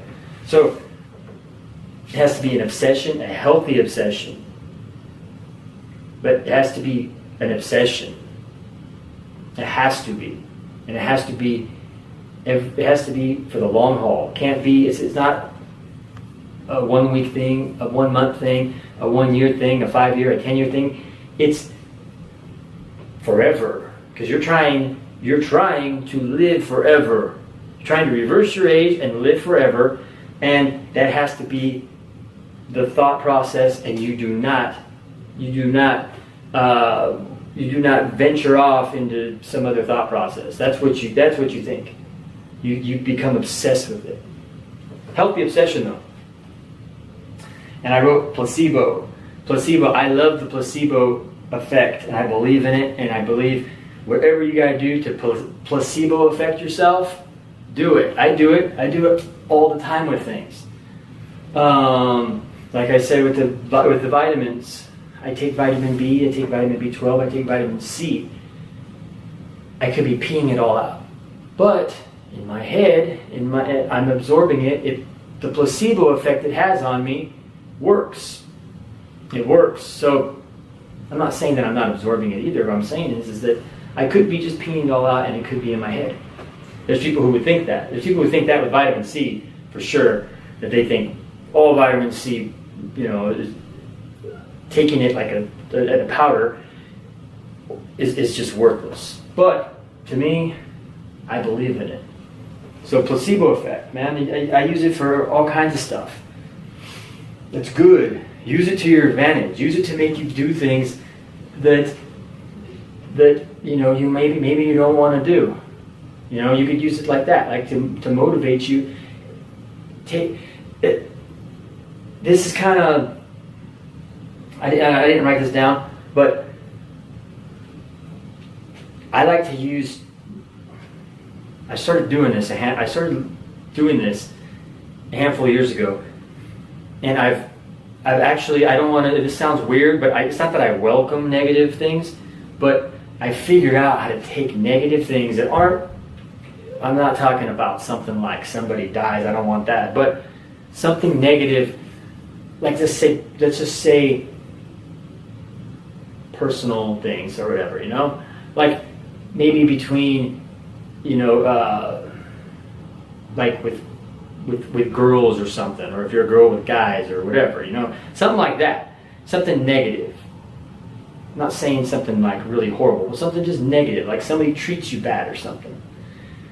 Take that and make you better. Like if you can really do that, which I can, and I don't want to say that I welcome those things, but I'm not scared of them.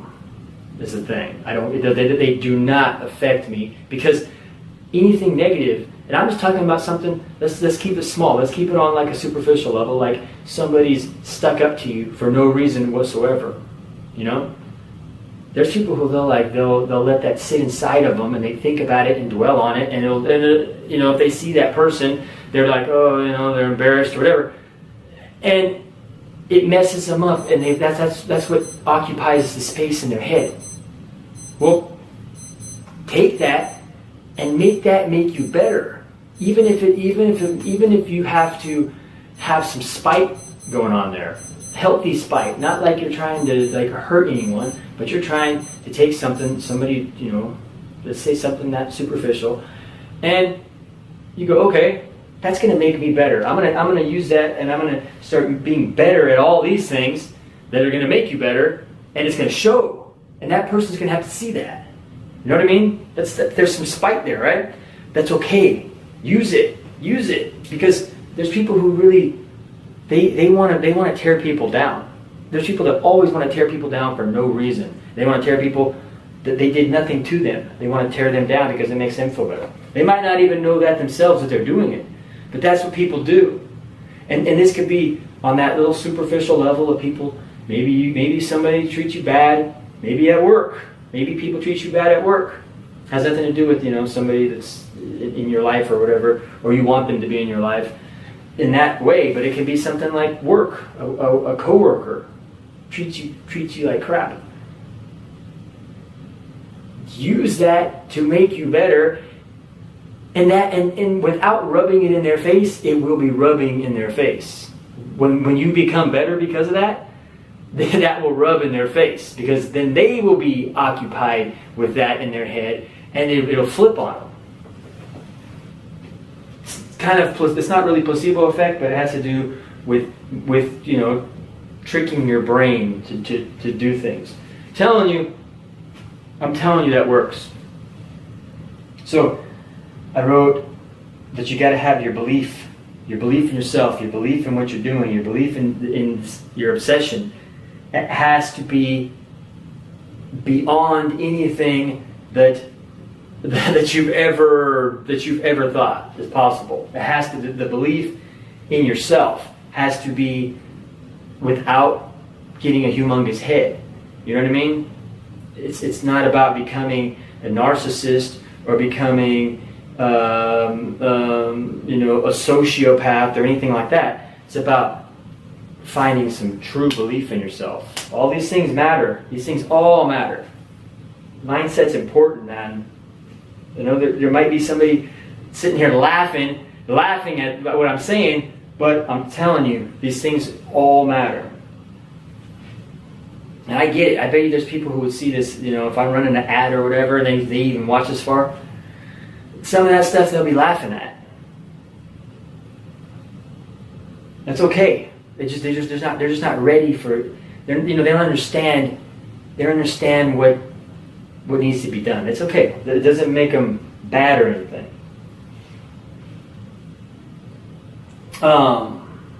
So that each day is a new chapter. Each day is a new chapter in your journey. Each day is a new beginning, every single day. So the mindset has to be, it's like Groundhog's Day. But you gotta love it. You can't grind, you gotta love it. It's Groundhog's Day. You get up and you do it again. And you love every second of it because life is short. Life is short. We can all die right now. So we have, if you're watching this, you live in a better place than most people in the world. Most people in the world don't have anything. They live in dirt. They live in, they don't have toilet paper. They don't need it because they don't have food. You know what I mean? We're all lucky. We're all blessed. So you got to know it. You got to appreciate it. You got to love the fact that we're that blessed and have an appreciation for it every single day. However you need to. Everyone's different, but whatever way that you need to appreciate the fact that you get to even go on a crazy age reversing journey, should you even think about doing that, right? Most people won't, but still watch this and still understand what it takes. Because, we've got it made. We've got it made. So appreciate that, whichever way you need to. All right, I'll end it there. I'll come back after I eat my food. Can you see that? It's 1:55 in the morning. So I'm telling you that because that whole thing with what time you should go to sleep and all that, that's why I don't have any of that stuff here, because it doesn't pertain to me. The whole what is it, REM, the rapid eye motion, you have this window of opportunity from 10 o'clock to whatever it is, and you need to be in bed by this time, and that has to do with, they use that to tell, and you know what, it's good, it makes sense to tell people that, but really, I create for my living, so I need to be creative, and I'm most creative when it's dark. So I go to sleep anytime between 3 in the morning and 7 in the morning, and I'm up anytime between 9 in the morning and 11 or 12 every day. Now, is that what I want to do? No, but in order for me to do what I do, I have to be at my most creative when I'm at my most creative, and that's at this time. So I'm not I don't get 8 hours of sleep, and I definitely don't go to sleep in the window of opportunity for the rapid eye motion or whatever that is. I'm not saying that that's not good for some people, but it's not necessary. And what I believe that overrides that is not just the quality of sleep. The quality of sleep does too. Quality of sleep does too. But when you eat a certain way, when you don't take in caffeine, when you don't have, these different types of foods that make you go up and down, that'll help you whenever you do fall asleep. That'll help the quality of your sleep. But the happiness prior to going to sleep and the happiness when waking up, like having like a zest for life, for what you're doing, that makes more of a difference than everything. I mean, that gives you better sleep, and it makes up for any of that stuff you hear about sleep and timing and how many hours you need and this and that. It makes up for it. So if you have like a zest for life, and you can't go to sleep until 3 a.m. because that's what you do. Your job requires you to be up until that time. But you have zest for life and you love it. Well, you're gonna be okay. You're gonna be all right in that department. But I just wanted to say that because I don't know. I just thought of it right now. I told you this stuff's just on a whim. Like, this is on a whim too. I might as well say this. I don't know if I did this in the beginning. I'll do it again probably later. I'm also someone who, I wrote this is free, by the way. It's free in ebook everywhere. But I wrote this a handful of months ago. This is a very watered down version of this time period in my life. Very watered down. Like, I'm not going to relive things in my past. It's not worth it. I have songs that I play that are from that time. That's all I need to remind, not remind myself, but to keep that, whatever. I'd rather do it through music than be writing out things that are just going to give me like months worth of anxiety and make me have to damn near go to freaking therapy over, what I mean? Stuff that I've put away in the past. I'm not going to do that. So this is like a very watered down version of this particular time and pre. So, but this is to motivate people because I let myself get to be 320 pounds. And this is pretty, watered down version of how I lost 100 of those pounds in about 100 days. So, I got up to 320, which my goal as a child, I don't know if I should say this. I'll say it. One of two, I had two goals since a little kid. I was a little kid. And one of them, since I was a small child, it is what it is. I always wanted to commit suicide in a dramatic fashion that would put me on the map. And this was since I was a small child, 7, I can remember, 6, 7 years old thinking like this. I always wanted to end my life in a certain way.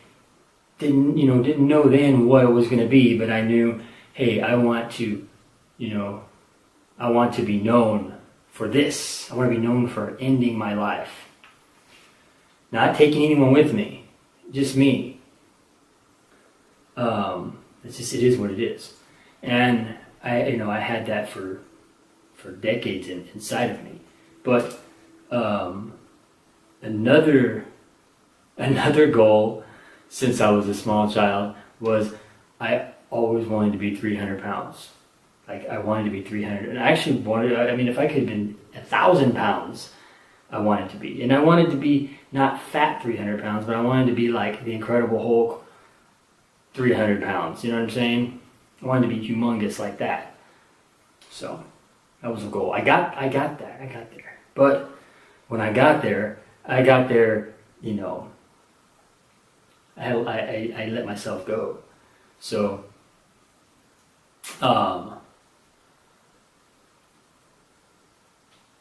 this is like a watered down version to motivate people, saying kind of like things I did right, things I did wrong, Maybe you can help some people out.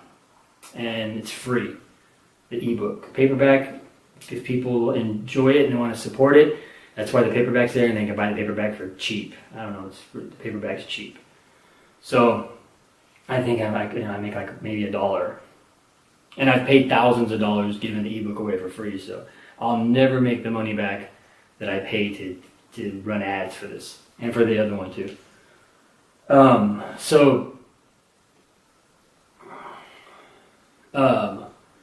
Yeah, that's what this is about. So,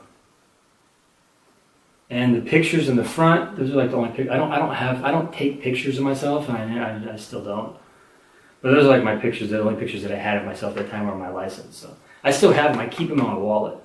I keep my licenses in my wallet to kind of like, you know, look back, you know. And I didn't look at these when I wrote this. As a matter of fact, it was because like these fell out of my wallet or something. It was weird. It was something like that. Like these pictures came out and I haven't seen them for years. And I was like, and then it gave me the idea. You know what? Let me write this thing and give it and spend money to give it away for free. And nobody freaking reviews it. If you get this, can you please review this thing, please? And this one too, because nobody freaking reviews these things. Please give me reviews. I don't buy fake reviews like everyone else. In this business, it's about fake reviews. It's about buying fake reviews. I don't buy fake reviews. So, anyways, I'll talk to you on the next one. Alright, so I found watermelon. I found some. These are 11-poundish watermelons, roughly. I got a bunch of them. And that's what that is. It doesn't weigh, so I don't know. Maybe this thing starts at like 10 pounds or something. So it doesn't weigh. So without, I don't know, it feels pretty heavy though. It feels like almost 10 pounds. I don't know. Maybe it's just a little bit under it. I don't know what the rind weighs. These rinds are kind of small, but that's about the size of the... This is kind of a small one. And the typical watermelons, you know, maybe they're like 15 pounds. A little bit bigger than that. But fills that thing up. Let me do one video before I devour this. Let me tease myself with this. I'll stay on this mindset thing a little bit, because this kind of ties in. I just got back from getting some good vitamin D too, like some really good vitamin D, and it goes with this little note I gave myself, which is, I think I was talking about having respect and having all that stuff, right? Respecting.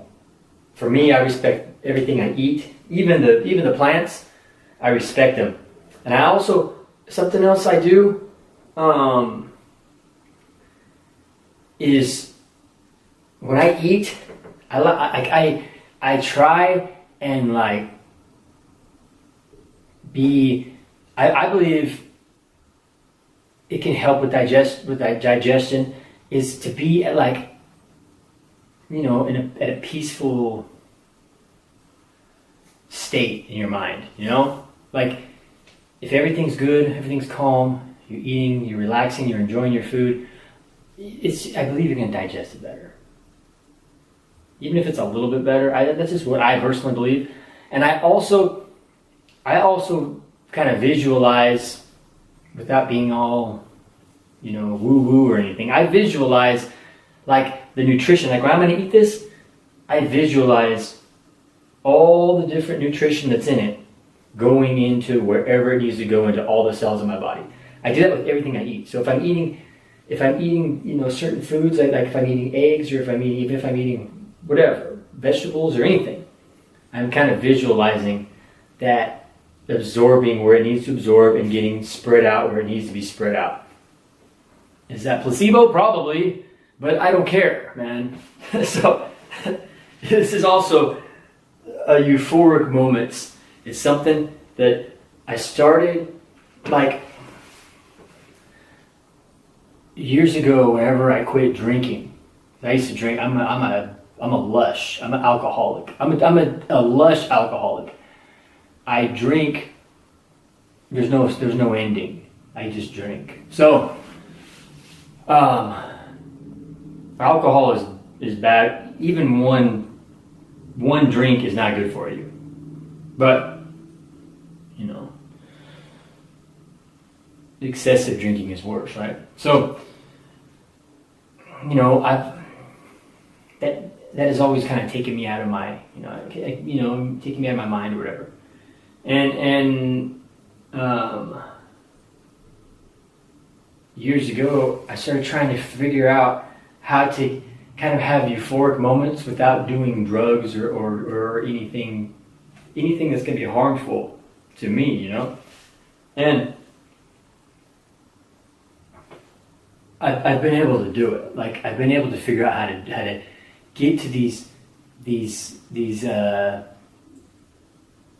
euphoric moments with like really having my electrolytes balanced like perfectly, in combination with really good sun, like certain, like perfect temperature, perfect sun, perfect electrolyte balance, perfect hydration.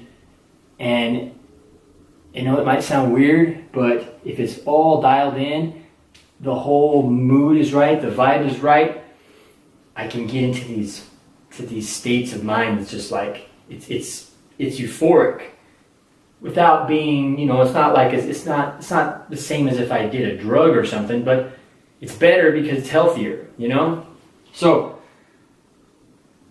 with watermelon, balancing out my electrolytes, being, I can get there. Doesn't mean I always get there, and it requires.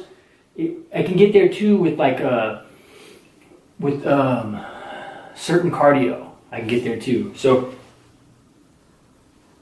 anyways, mostly, but I get it's a different kind of, there's that high you kind of get from cardio. But if you're hydrated properly, your electrolytes are balanced properly, it's a different feeling than if you're just getting kind of like a runner's high or whatever, So there's something else that's in the mindset category. I gave myself that note. I don't know if I said anything about that, but I'll do the training ones next. And hopefully I put these things in order, man. All right. We are back. And we're on the last one for now. I might come back and add some things in there, maybe at the end. Maybe I'll sprinkle something in there at the end. Before I start the last one, these books are free. Download these. They're free in ebook. Download these and give me some reviews, please. Please give me some reviews. Can you please promise you give some reviews? People don't. I've paid a 4-figure number running ads to give these away for free. Tens of thousands of people have downloaded these. Tens of thousands. And nobody leaves reviews. So I'm not begging you, but can you please leave reviews? By the way, this one right here. I probably said this a few times throughout this whole thing. These are all different days, by the way. Like the last video I did for this was like a week ago, so I'm just doing them as I can. This one right here.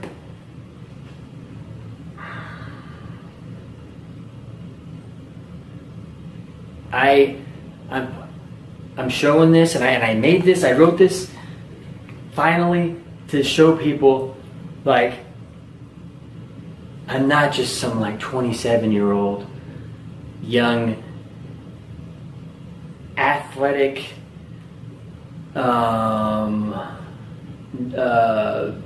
naturally like lean guy. You know what I mean? I've been through some hells, man. I've been through several hells, and none of them are in this book. Well, there's one of them's in this book, but I don't really go into it, So it's not worth it for me to. It's not worth it for me to even go into any of the hells that I've been through. But I've been through some hells, and this is enough to know, okay, I at least went through this hell. And I was 320 pounds. So I'm not someone, and I mean, yeah, I got good genetics, and 320 pounds, it was not like, there's some people who are 320 pounds with, they're like morbidly obese. I was 320 pounds, and I was fat, but it wasn't like what a lot of people are, 320 pounds. So, I was 260 pounds and squatting 500 pounds. I was able to run, I was, running stadiums. So I was like a football player big at 260 pounds, so it's a different thing. It's not like someone who's just like, that's why I never really wanted to say that, for people like before, when I would talk about health and stuff, I never told anyone that for years. I never said anyone. Everyone just thought that I was just, just some guy who's just telling people about food and stuff. But I never said it. And then I started saying it a little later, like, all right, let me just say it a little bit. But I still am not comfortable saying it because I just don't think it's. I don't think it's fair to people who really, really, really were like born with a weight problem. I wasn't the fat kid. I wasn't born with a weight issue. I was trying to kill myself. Is what I was trying to do. I was trying to kill myself slowly. And I just let myself be, I just let the alcohol and the bad habits that happens whenever you drink that much, I just let that take over my life. So it's not, it's a different thing, and I still feel like, I can't. I have to have that asterisk there. It's like, even right here, I have to talk about it. I have to have the asterisk there because there's going to be someone who they're 320 pounds, and it's a whole different story. They were born morbidly obese or something, or even obese. Or even they're just like the chubby fat kid. It's hard. It's a different thing. It's a different thing. So I always have to say it like that, just because I don't want to get, I don't know. I just don't want people to think the wrong thing. That's just how I am. That's for my own personal. Some people that say, "Why do you do?" You don't have to do that. But it's my own thing. That's how I am with everything. I like to be completely, brutally honest with people about things. So training. My beliefs on training are really, to be honest, my beliefs on training are if just for like natural exercise and stuff, whatever promotes movement and exercise, as long as people aren't hurting themselves, whatever they want to do, that's do it, man. I mean, there's people that want to do all kinds of things. That's the beauty of exercise or whatever, because there's so many different things you can do. Now, there's things that are sport and stuff that go against, they can harm people. It would be nice if everybody knew the imbalances that they're making, or also the wrong things that they're doing in what they're doing, or the damage that they're doing, or knew how to recover for what they're doing. Like people maybe, like if people run marathons or whatever, that's great, but they're damaging their body. So the ones who can keep doing it obviously will know that, and they'll do their best to try to fix those imbalances and try to recover and try to eat properly to where so for each thing there's a way to recover, a way to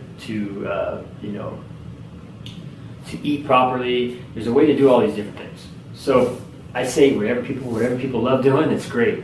But in this particular thing, we're talking about we're gonna keep the testosterone, the maximizing your natural testosterone for men. We're gonna keep that theme there, and for everyone else, like females or whatever, it's whatever makes you feel good, But for men who are watching this, who want to maximize their natural testosterone, and they want to know what training to do, the tool which is a good tool, the tool that we have with weights is superior to anything. Although training's the least important thing when it comes to all this, but it's still there, and that's truth. Just simply doing compound movements, like you'll hear all kinds of stuff about maximizing natural testosterone.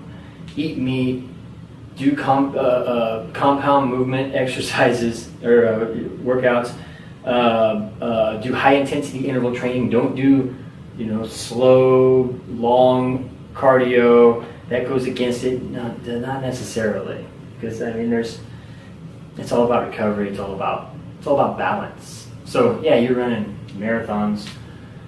It could possibly go against your maximizing your natural testosterone. Yes, but if you recover properly, it's each individual will have different results. So when it comes to training, utilizing the tools that we have right now, the good, barbells, dumbbells, stuff like that, the king of exercises for maximizing your testosterone is squats. That's the king. It's the king.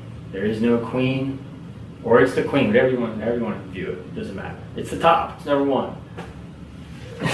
And you might think like, well, what about deadlifts? Deadlifts are great too, but anything that's like a compoundish, like body weight type thing is good, but the squats just get more muscles involved and more of everything involved, except for the central nervous system, which deadlifts get the central nervous system involved more, but see the recovery, what's needed to do it, the recovery is needed more for the deadlifts. Like it wears you out more. To deadlift at a certain percentage, and this is once somebody's got themselves there. It might take someone who's never done any of this stuff. It might take them years to get themselves to where they know their body and they know where they're at. Like you got to start somewhere. I've been squatting since I was like 10 years old. Like I didn't know what I was doing, but I was squatting. I mean, I got my first cement weight set. My grandma bought it for me through like a penny saver. I remember I found it. My grandma bought it for me. I think I worked it off. And they had squat. It was like one of those ones with the pull downs and the leg extensions and the squat rack thing on the back. It had all that, right? And I took to squatting and deadlifting for some reason. It's weird for like a little kid, right?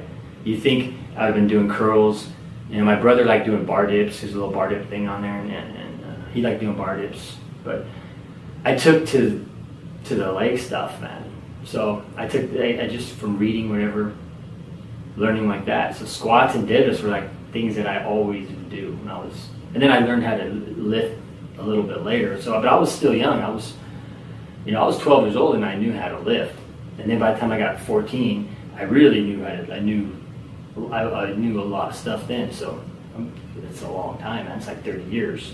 And I still squat every day, and I squat deep. I can squat deep below parallel, and I can squat for a 40-something-year-old, 190-pound, non-steroid user.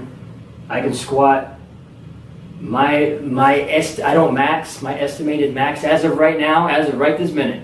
And I'm trying to get it up. I'm trying to build up slowly. And in a few years, I want to be where my 70 to 80% is which I work into. I work 70, 80% of what my 100% estimation is, because I'm never going to go 100%. But after so long, you feel it, you know it. And I've been someone who has squatted 500 pounds when I was younger, in my 20s, and like 260 pounds. So I've squatted a lot of weight, and I've always lifted, weights. So, but at this time in my life, with all the different circumstances, plus I'm small, I squat anywhere between, right now I squat anywhere between 275 and like 305. Anything over 305, I'm starting to get over 80%. So I'll push it a little bit to 315 sometimes, but really I don't need to, and I actually like the 275 to 290-ish range. That's what I like the most, and I just stay in there. And then coming up at some point, I'm gonna raise it a little bit, because I raised it a little bit already, and then I just brought it back down. Like now I'm back down in that same range, but I was raising it a little bit, and I kind of felt my body, and I was like, hey, you know what? I'm not ready for this. So I brought it back down. So I'm going to be slowly. Plus, I'm in my 40s. Getting stronger in your 40s is not as easy as getting stronger when you're in your 20s. So I got to do it right. And I'm fine. I mean, I'm for all those things, I'm pretty strong. And I can manhandle that weight. So, and That's every day, 7 days a week, if I can. And the only time I haven't missed a day of squats, and it's been over a year. But when I do, it's because I have to. Something happens. So, but to be able to do that, I can't just explain it right here. And I'm just saying what I do to get to that level. To get to that level, if someone's not ever done anything, it'll take them years to get to that level, even on their own, for their own stuff. They have to learn how to squat. People don't know how to squat. People really don't know how to squat. So they have to learn how to squat with no weight or the bar, and then stay with weight they can handle. And then, it'll take someone a long time to get to where they can get to a certain, in my own personal opinion, there's no rats. They haven't tested rats on this. They haven't tested them on the squat rack to see if this is true or not. But this is my own personal opinion on my own self. I'm the rat in the squat rack every damn day. So I don't know if people want to listen to the testing on rats. Wait for that. Wait for them to test these rats, or listen to what I'm saying as someone in my 40s who does this stuff. It's about when you get to like where you're squatting your body weight.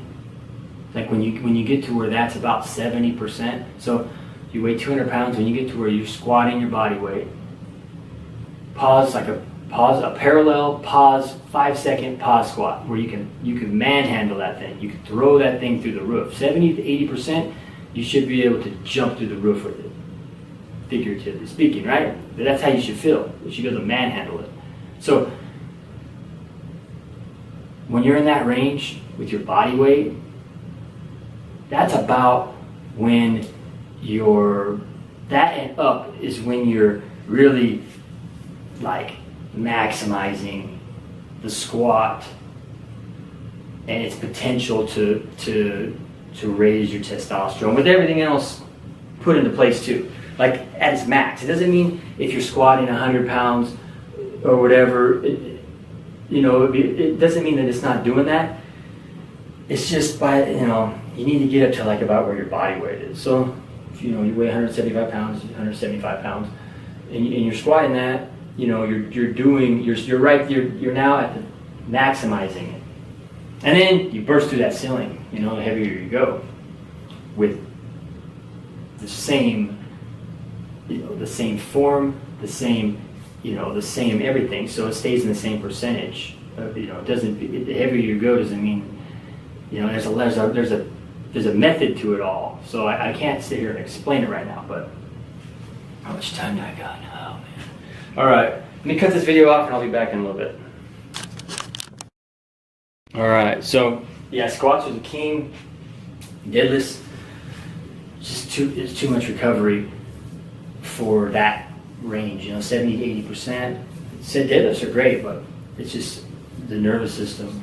It needs to recover. So squats, you can squat every day after you've got yourself to that level. Someone has to get to that level to where they can squat every single day. And I'm not saying that you have to. I'm saying that's what I do. But squats a few days a week are going to be ideal. Like not just like once a week, like a few days, like every other day. And reps change. I do different reps and stuff like that. But it's the movements. Like my focus is squat, but I do stuff like I do pull-ups and chin-ups. I do dips, all weighted and just body weight too. So I do different things. I do those are main focus. So my main focus: squats, pull-ups, chin-ups, dips. What else do I? Those are like my main ones. Then everything else is just kind of like secondary as far as training with weights. Like I like doing stuff, walking lunges with weight, body weight, everything. I like doing stuff like dumbbell and kettlebell thrusters. Aren't necessarily to be heavy. That's all like for mobility, conditioning, that kind of stuff. I don't do that many bodybuilding type things. Like I'll do calf raises and like some cable stuff, but I do that kind of stuff too for mobility too. But like cable, like triceps and some cable, different things with cables. But that's not testosterone. You're not maximizing your testosterone. That's all after stuff. So, but when it comes to training, I have agile, mobile, virile. Those are my 3 reasons for living. So my training is based all around that. And I'm not going to go into that here because I could write a little book on that.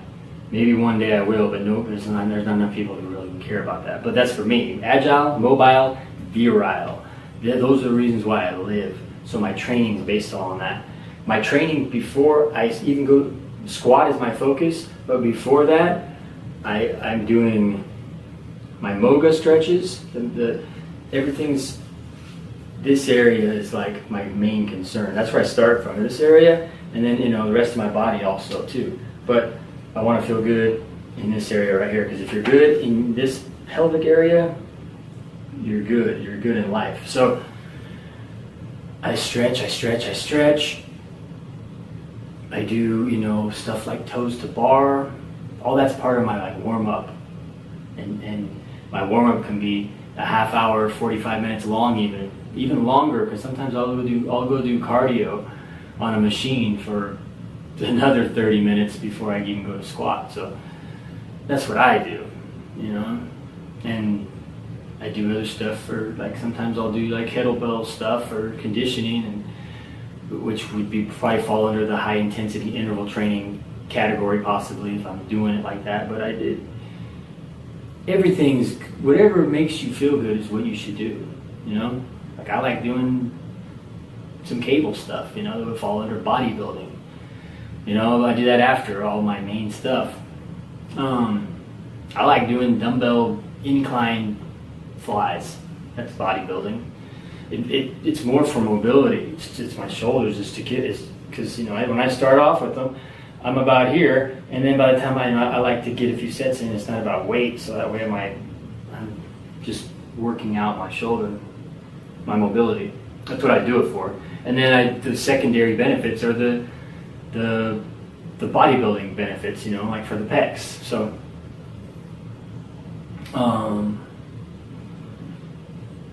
I learned a good tip on that a long time ago too. It come in with the elbows on the flies. So for like the pectoral benefits of it for bodybuilding is think of everything from the elbows. So instead of thinking of it from your hands, like touching that's how it doesn't mean you're not touching it, but you're bringing it in however it is. If you got a little bit of a bend or like this, everything's from the elbows. And so when you come here, you're trying to touch your elbows, and you'll hit the weights first, but the thinking is elbows, and then that's it. It really puts emphasis on your chest. So that's secondary.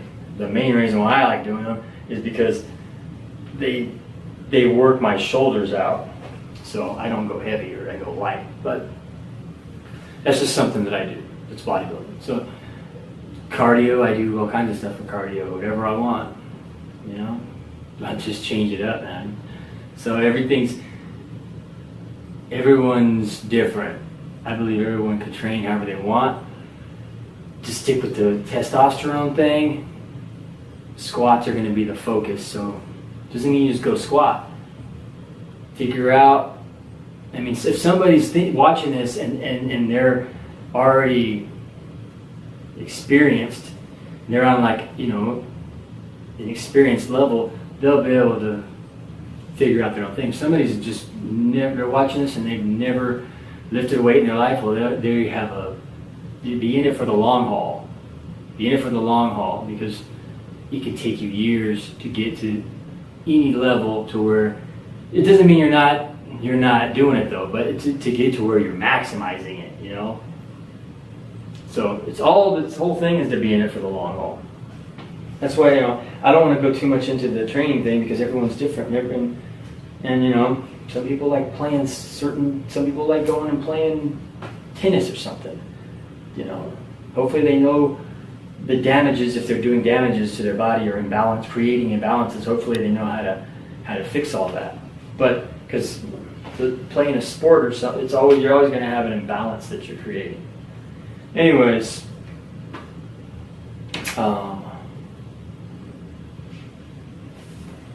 this whole time you couldn't read any of this, right? See my little life pyramid? I want to show you my little pyramid, man. See that? Can you see that? I drew this thing. See how good I am? Training. What does that say? Mindset. What does that say? Lifestyle. And that one says diet, right? So diet, lifestyle, mindset, and training. All those, get that to the top. See how cute that is? I did that all on my own. So, that's that. That's the reason for breathing. That's my reason for breathing.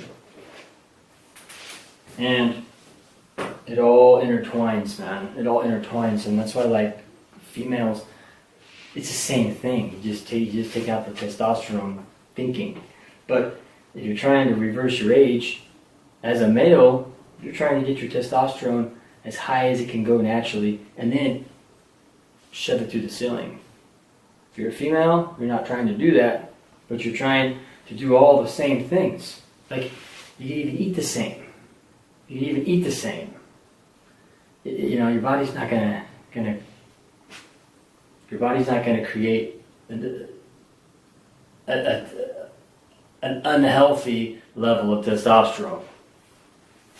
So, anyways, I guess I'm done with this. So hopefully I explained all that good. I'm gonna put up these videos at some point. I gotta put them all together. Hopefully I put them all in the same order.